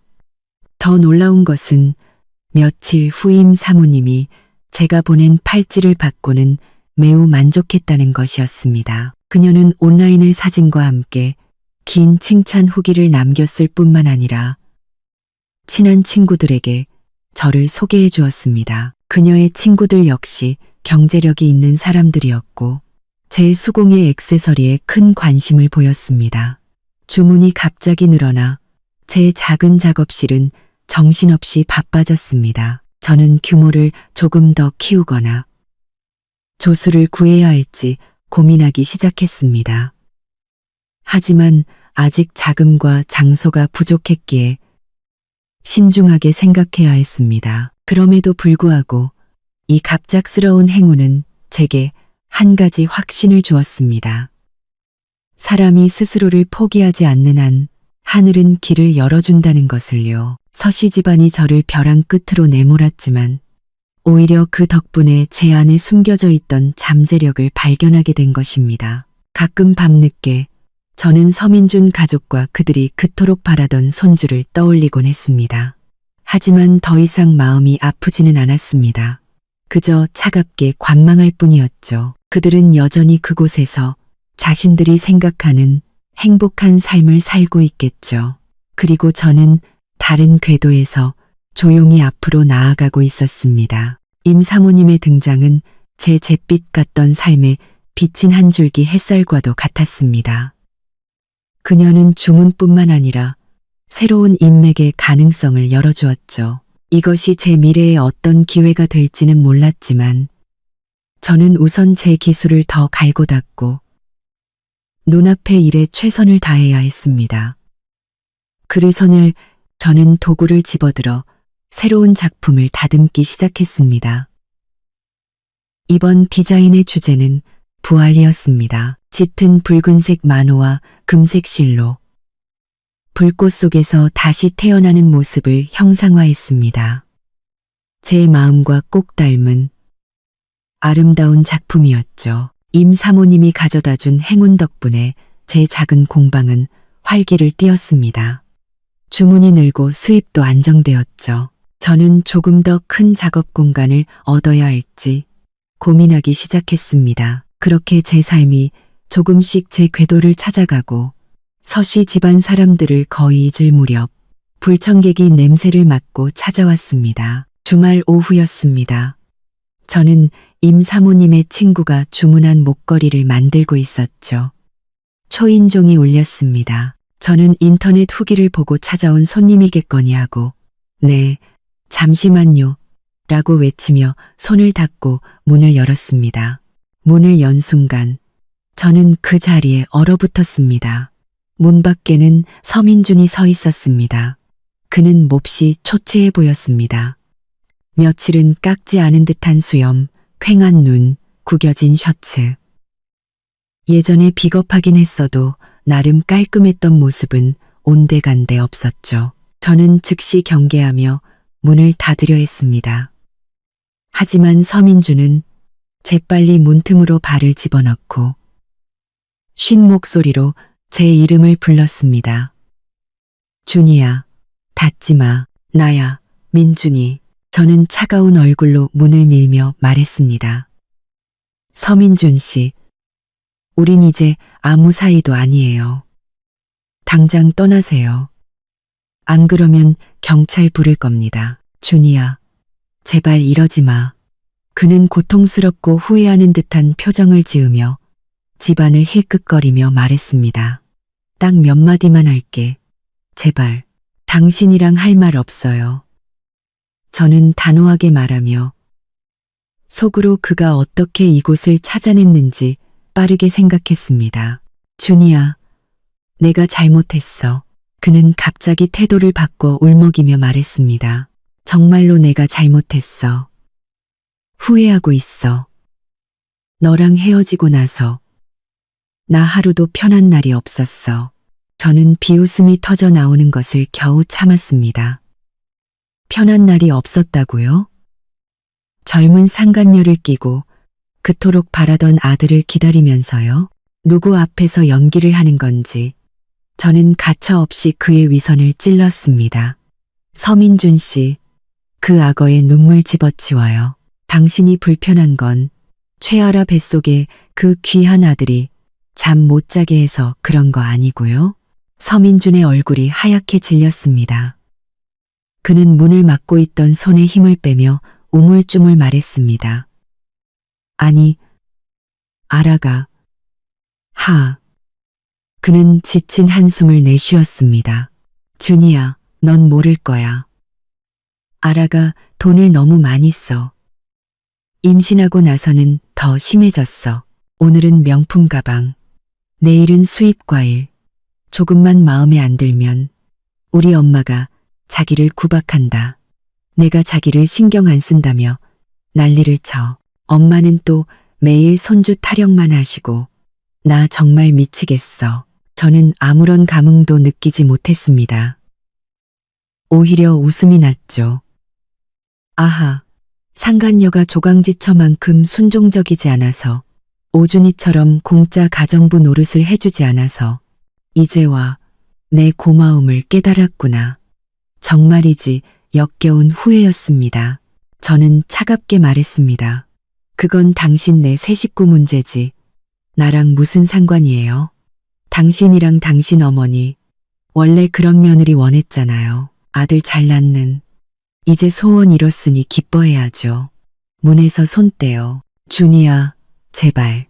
서민주는 다급하게 문을 다시 막으며 애원했습니다. 네가 화난 거 알아. 때리거나 욕해도 좋아. 근데 나 정말 후회해. 그 집은 집 같지가 않아. 이제야 알았어. 나한테 진심으로 잘해주고 이 집을 위해 헌신한 사람은 너밖에 없었다는 걸.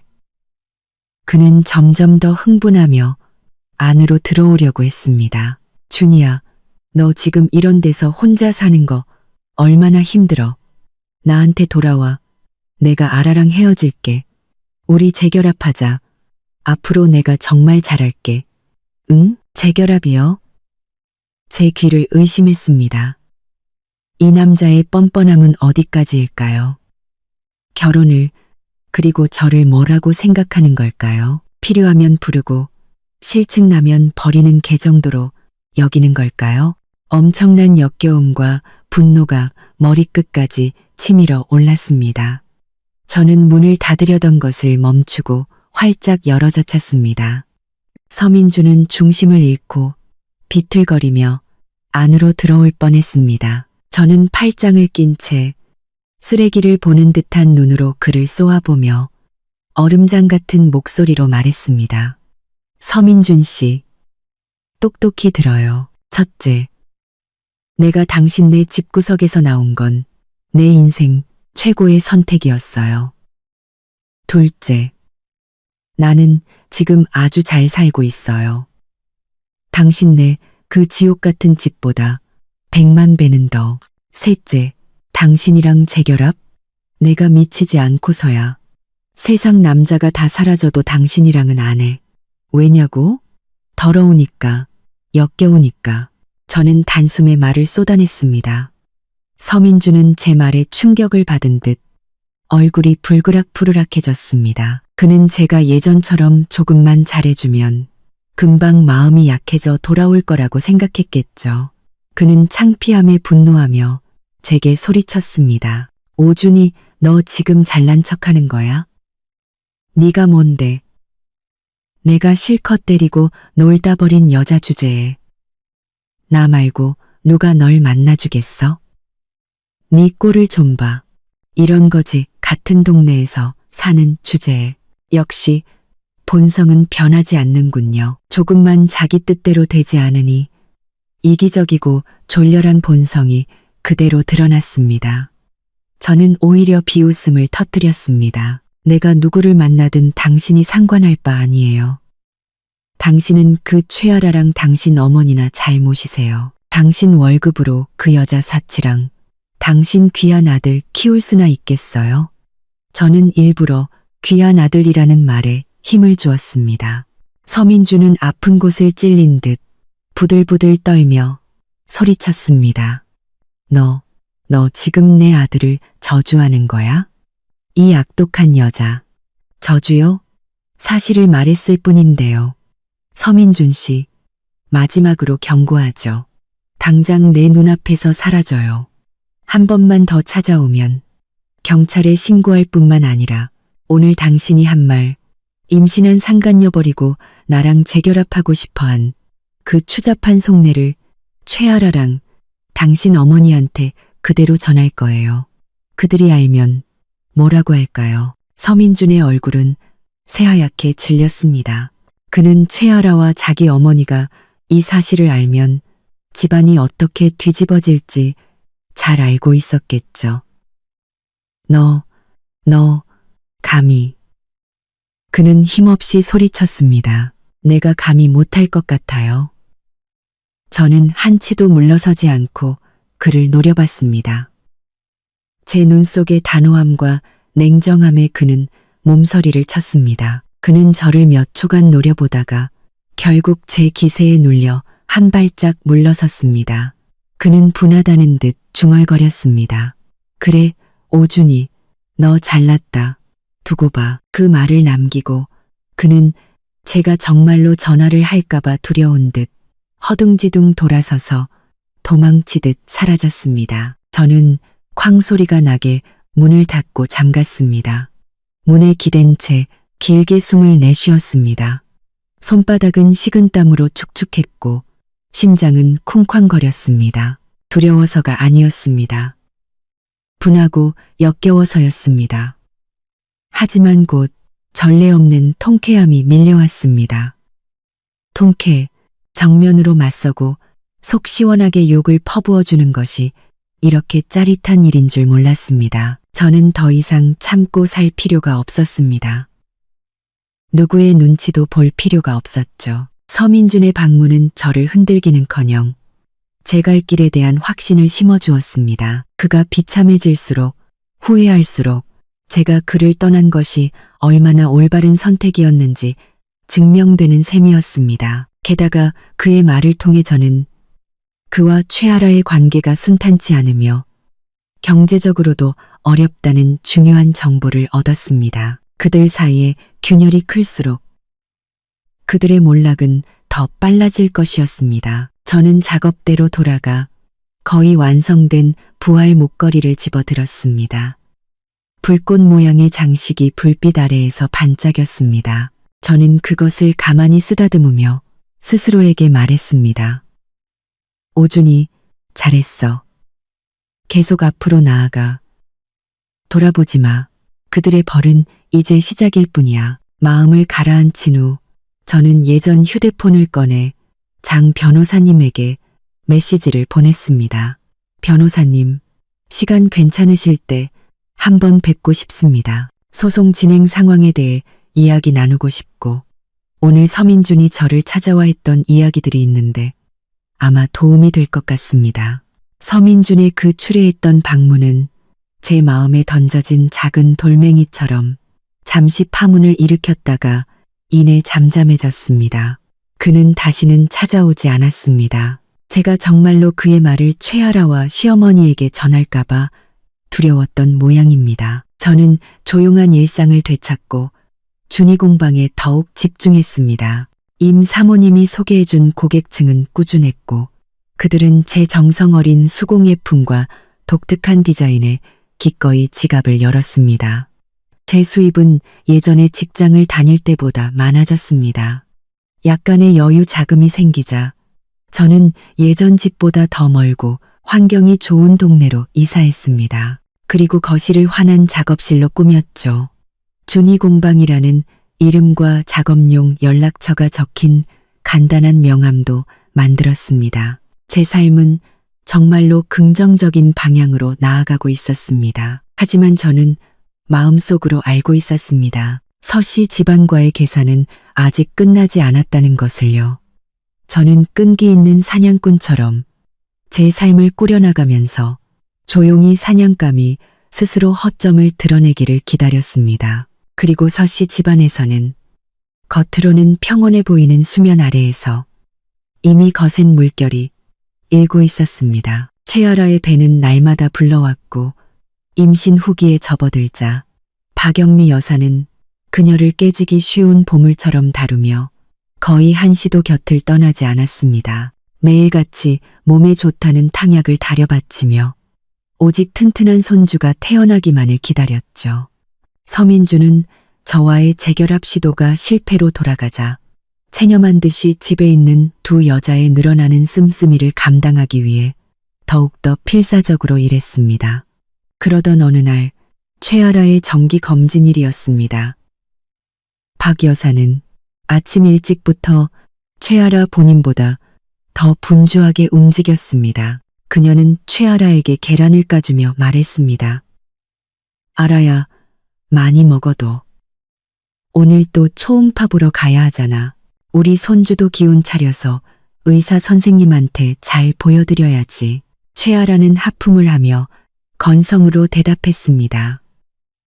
어쩐지 요즘 그녀의 마음은 계속 불안했습니다. 지난번 검진 때 의사가 아이가 조금 작으니 영양 섭취에 신경 쓰라고 넌지시 말했던 것이 마음에 걸렸던 것입니다. 의사는 큰 문제는 아니라고 했지만 그녀의 마음은 진정되지 않았습니다. 병원에서 초음파 검사를 받는 동안 최아라는 의사의 무표정한 얼굴에서 무언가를 읽어내려 했었습니다. 의사는 기계를 조작하며 화면을 유심히 살피더니 미간을 살짝 찌푸렸습니다. 비록 금방 표정을 풀었지만 긴장하며 지켜보던 최아라의 심장은 쿵 하고 내려앉았습니다. 선생님, 괜찮나요? 아이는 괜찮은 거죠? 그녀가 참지 못하고 물었습니다. 의사는 고개를 들어 평온한 목소리로 말했습니다. 일단 태아 심박동은 정상이에요. 그런데 그는 화면의 수치 하나를 가리키며 말했습니다. 보세요. 이 수치가 정상 범위보다 약간 낮네요.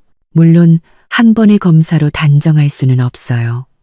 개인차나 측정 오차일 수도 있으니 너무 걱정 마세요. 수치가 낮다고요? 무슨 수치요? 심각한 건가요? 최아라의 심장이 목구멍까지 차오르는 것 같았습니다.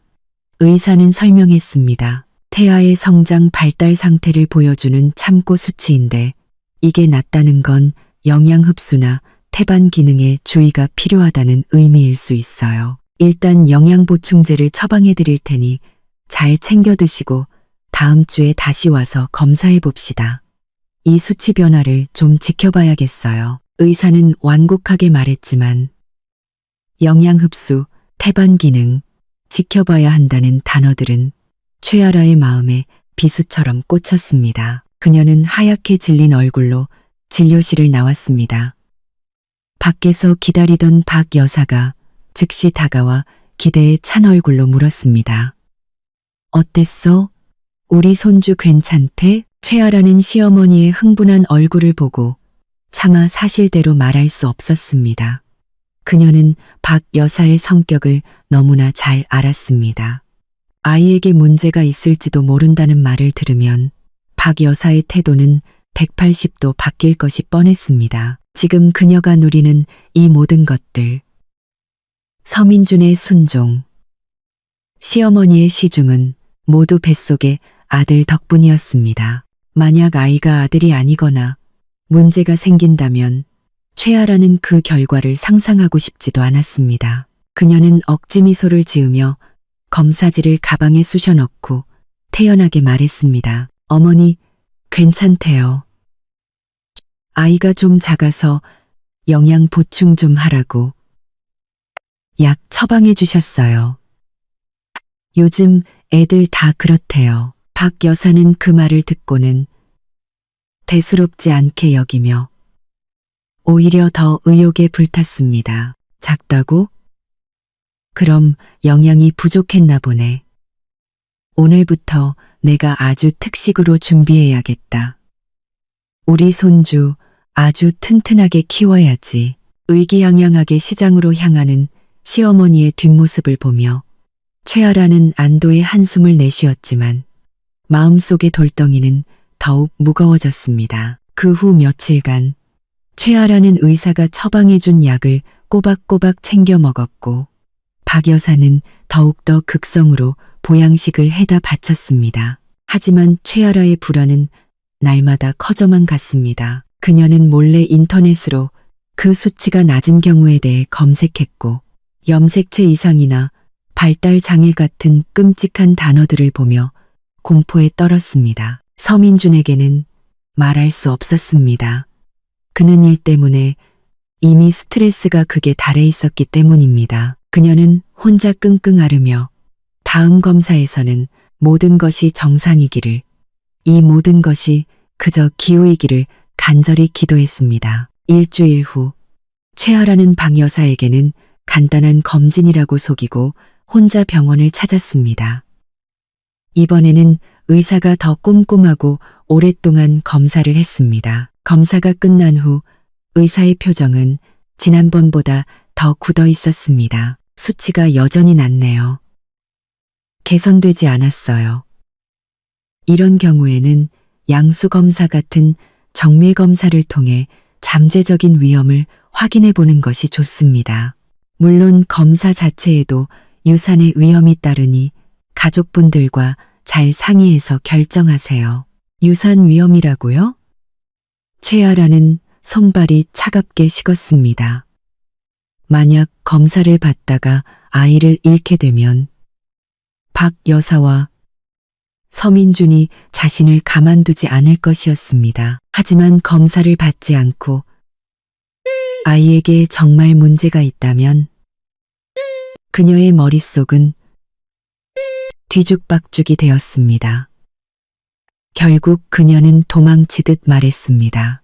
선생님, 집에 가서 상의해보고 다시 올게요. 그녀는 넋이 나간 채 병원을 나와 판결문 같은 검사 보고서를 손에 쥔 채 거리를 헤맸습니다. 그녀는 처음으로 자신이 의지하고 있는 뱃속에 이 아이가 거대한 시한폭탄일 수도 있다는 것을 깨달았습니다. 그녀는 아무도 없는 골목에서 그 검사 보고서를 갈기갈기 찢어 쓰레기통에 버렸습니다. 그녀는 결심했습니다.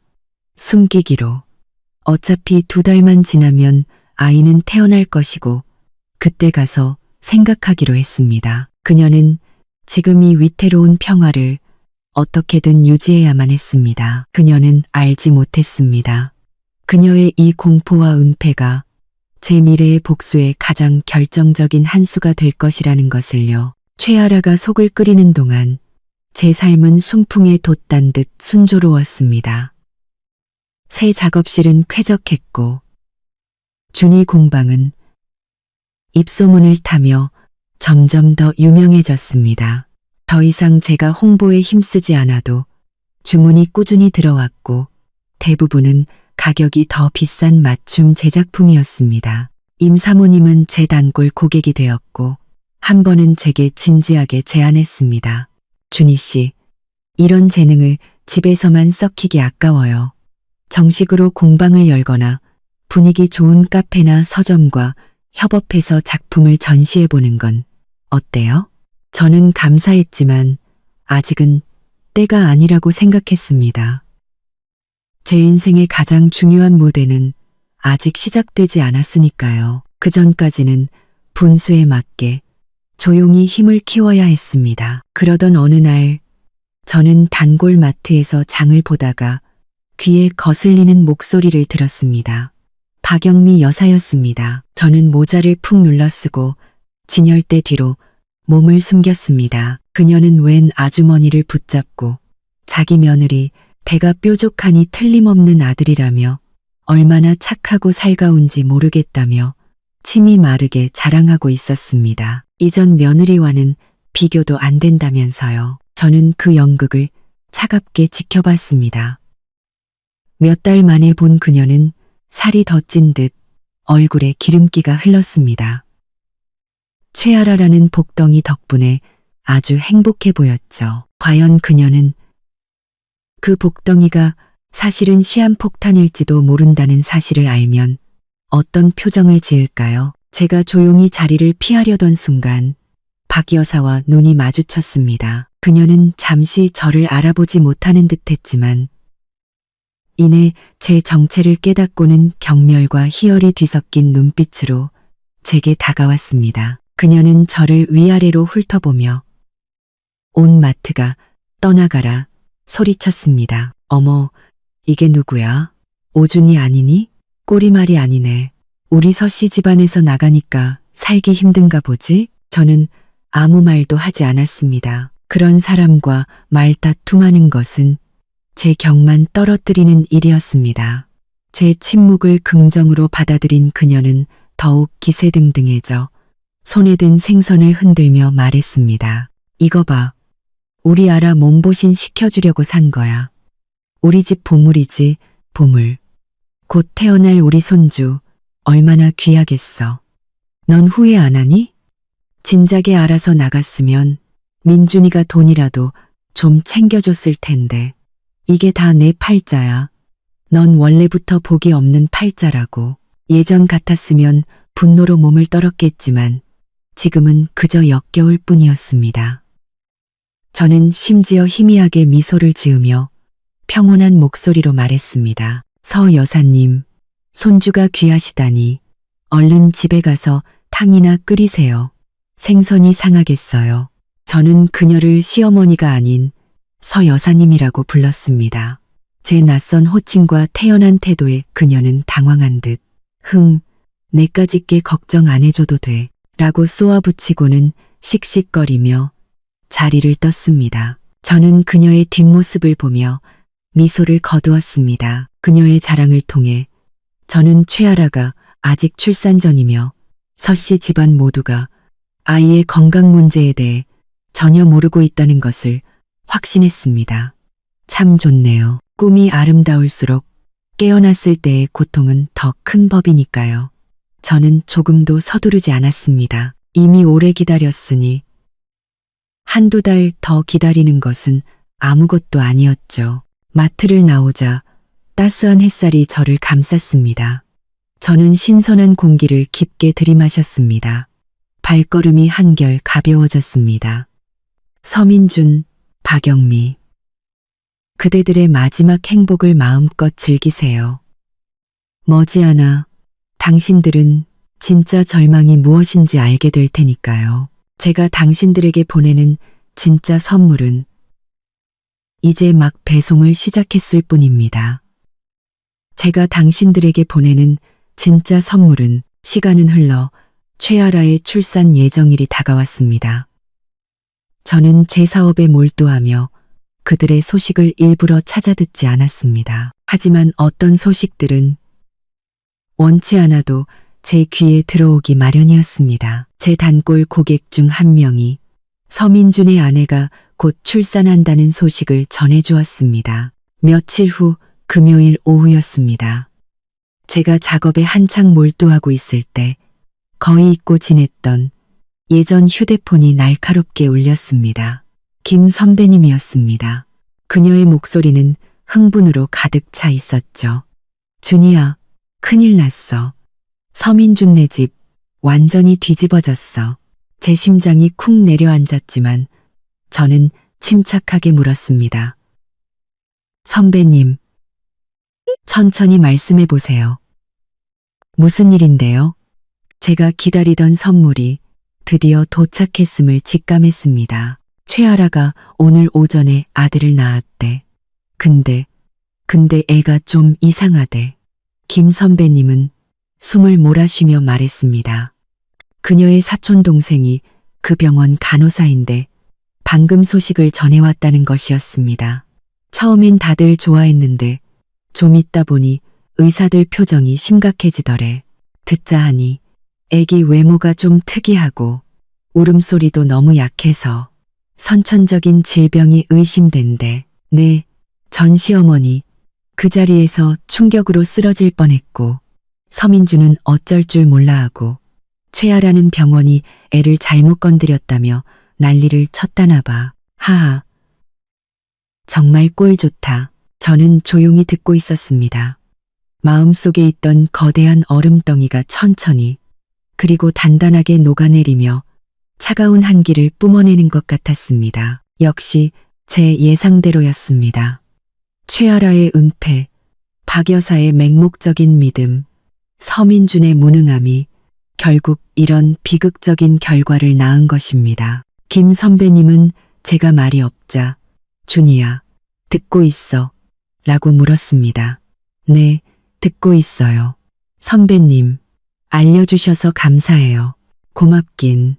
나는 네가 속 시원할 것 같아서 전화했지. 이제 그만 고생하고 너는 내 인생 행복하게 살아. 저는 웃으며 전화를 끊었습니다. 속이 시원하냐고요?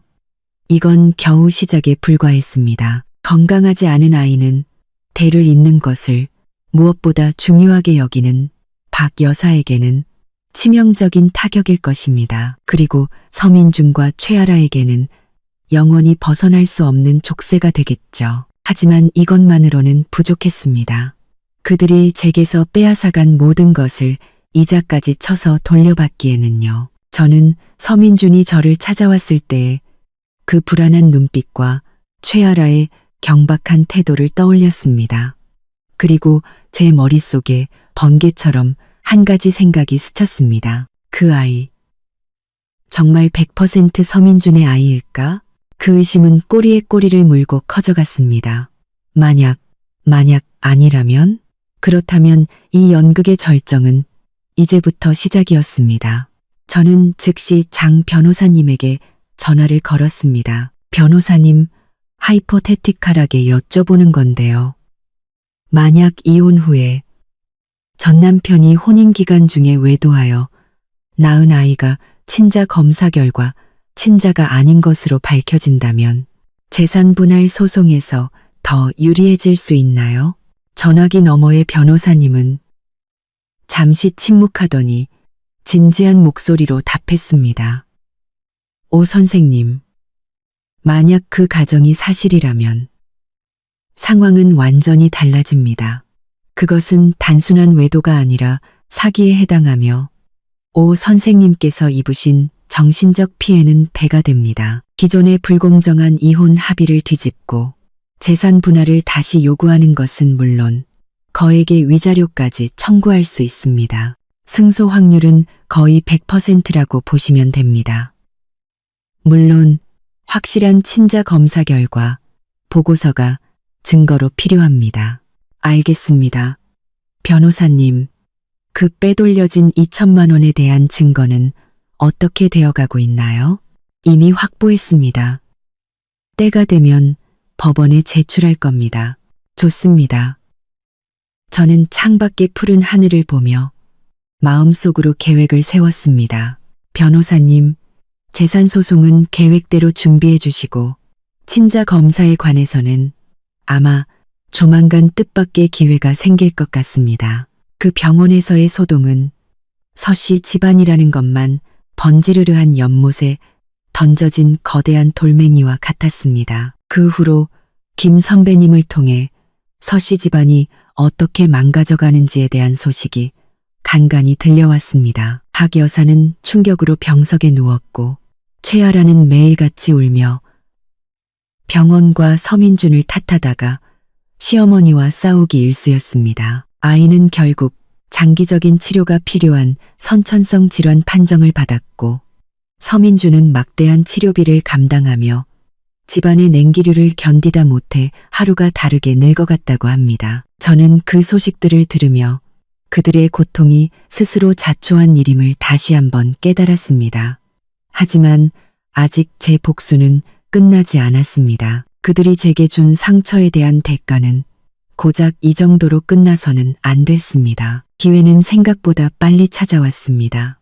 어느 주말 저녁, 저는 서민준에게서 전화를 받았습니다. 그의 목소리는 절망과 분노, 그리고 기이한 의심으로 가득 차 있었죠. 그는 대뜸 소리쳤습니다. 오준이, 너 혹시 뭔가 알고 있었어? 저는 태연하게 반문했습니다. 내가 뭘 안다는 거죠? 그는 울부짖었습니다. 최아라, 그 여자가, 아이가. 저는 그의 다음 말을 예상했지만 모르는 척 물었습니다. 아이는 치료받고 있잖아요. 치료는 무슨, 내 자식도 아니라고. 우리 서씨 집안 핏줄이 아니라고. 서민주는 절규했습니다. 내가 몰래 친자 검사를 했어. 오늘 결과가 나왔는데 친자 관계 불일치래. 하하하.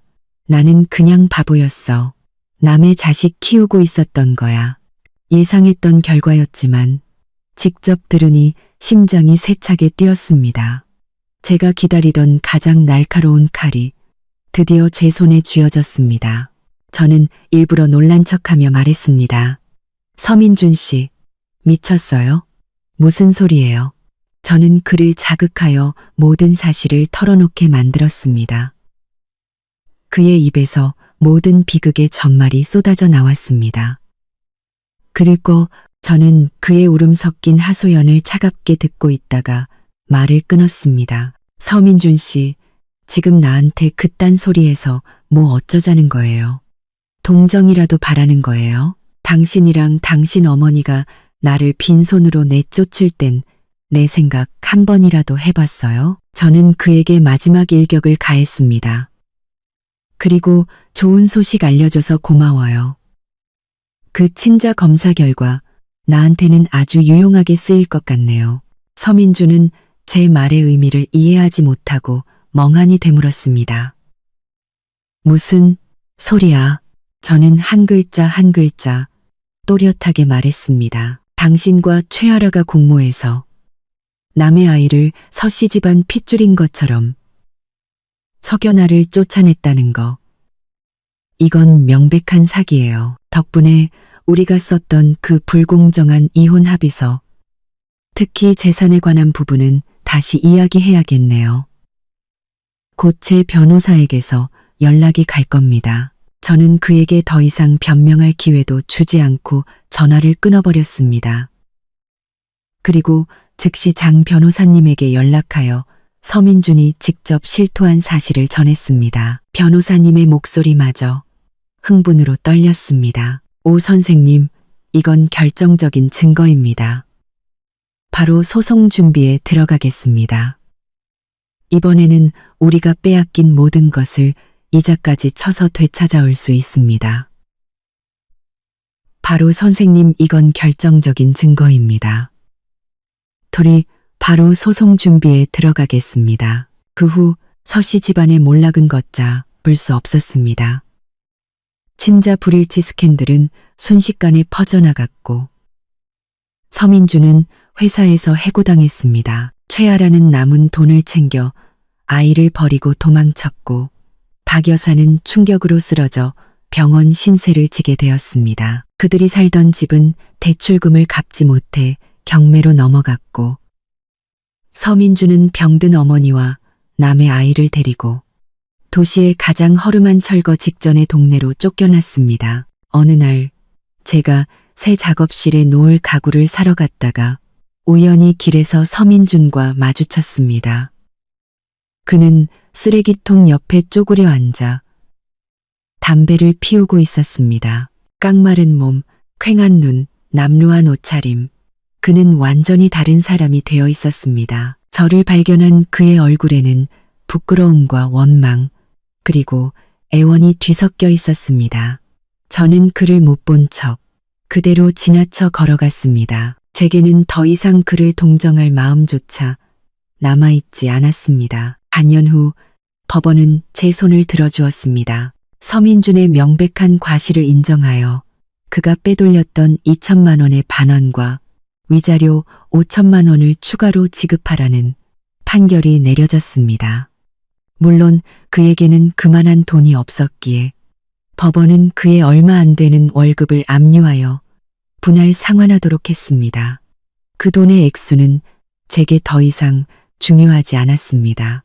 중요한 것은 법이 제 억울함을 공식적으로 인정해 주었다는 사실이었습니다. 그로부터 2년 후 제 삶은 완전히 달라졌습니다. 준이 공방은 이제 어엿한 오프라인 매장을 가진 브랜드가 되었고 저는 한 디자인 회사의 대표인 주원우라는 멋진 남자를 만나 새로운 사랑을 시작했습니다. 그는 저의 과거를 모두 알고도 따뜻하게 저를 감싸주었죠. 우리는 서로를 존중하고 아끼며 평온하고 행복한 나날을 보냈습니다. 어느 날 저녁 식사를 하다가 제가 먼저 말했습니다. 원우 씨, 우리 아이 가질까요? 제 말에 그는 놀라움과 기쁨이 뒤섞인 얼굴로 저를 와락 껴안았습니다.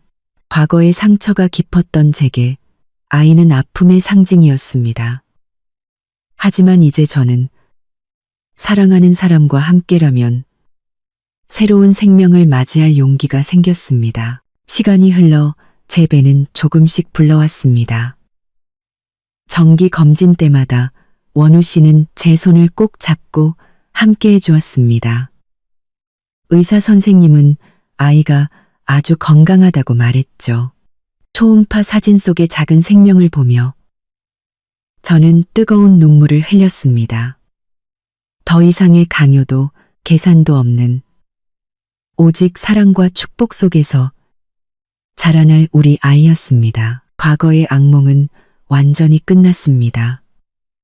서씨 집안 사람들은 제 인생이라는 책에서 이미 찢겨나가 먼지 쌓인 구석에 처박혔습니다. 그들의 결말이 어떠하든 제게는 더 이상 중요하지 않았습니다. 저는 고통의 잿더미 속에서 다시 태어나 마침내 제 삶의 찬란한 주인이 되었습니다. 그리고 이제 제 곁에는 저의 미래를 함께 그려나갈 소중한 사람들이 있었습니다. 창밖의 달빛이 잠든 원우 씨와 저를 부드럽게 감싸고 있었습니다. 과거는 정말로 지나갔고 빛나는 미래가 저를 향해 활짝 열려 있었습니다. 오늘 이야기는 여기까지입니다. 제 이야기가 여러분의 마음에 작은 울림을 주었기를 바랍니다. 이야기꾼 채널 좋아해 주셔서 감사합니다. 다음번에 더 흥미로운 이야기로 찾아뵙겠습니다.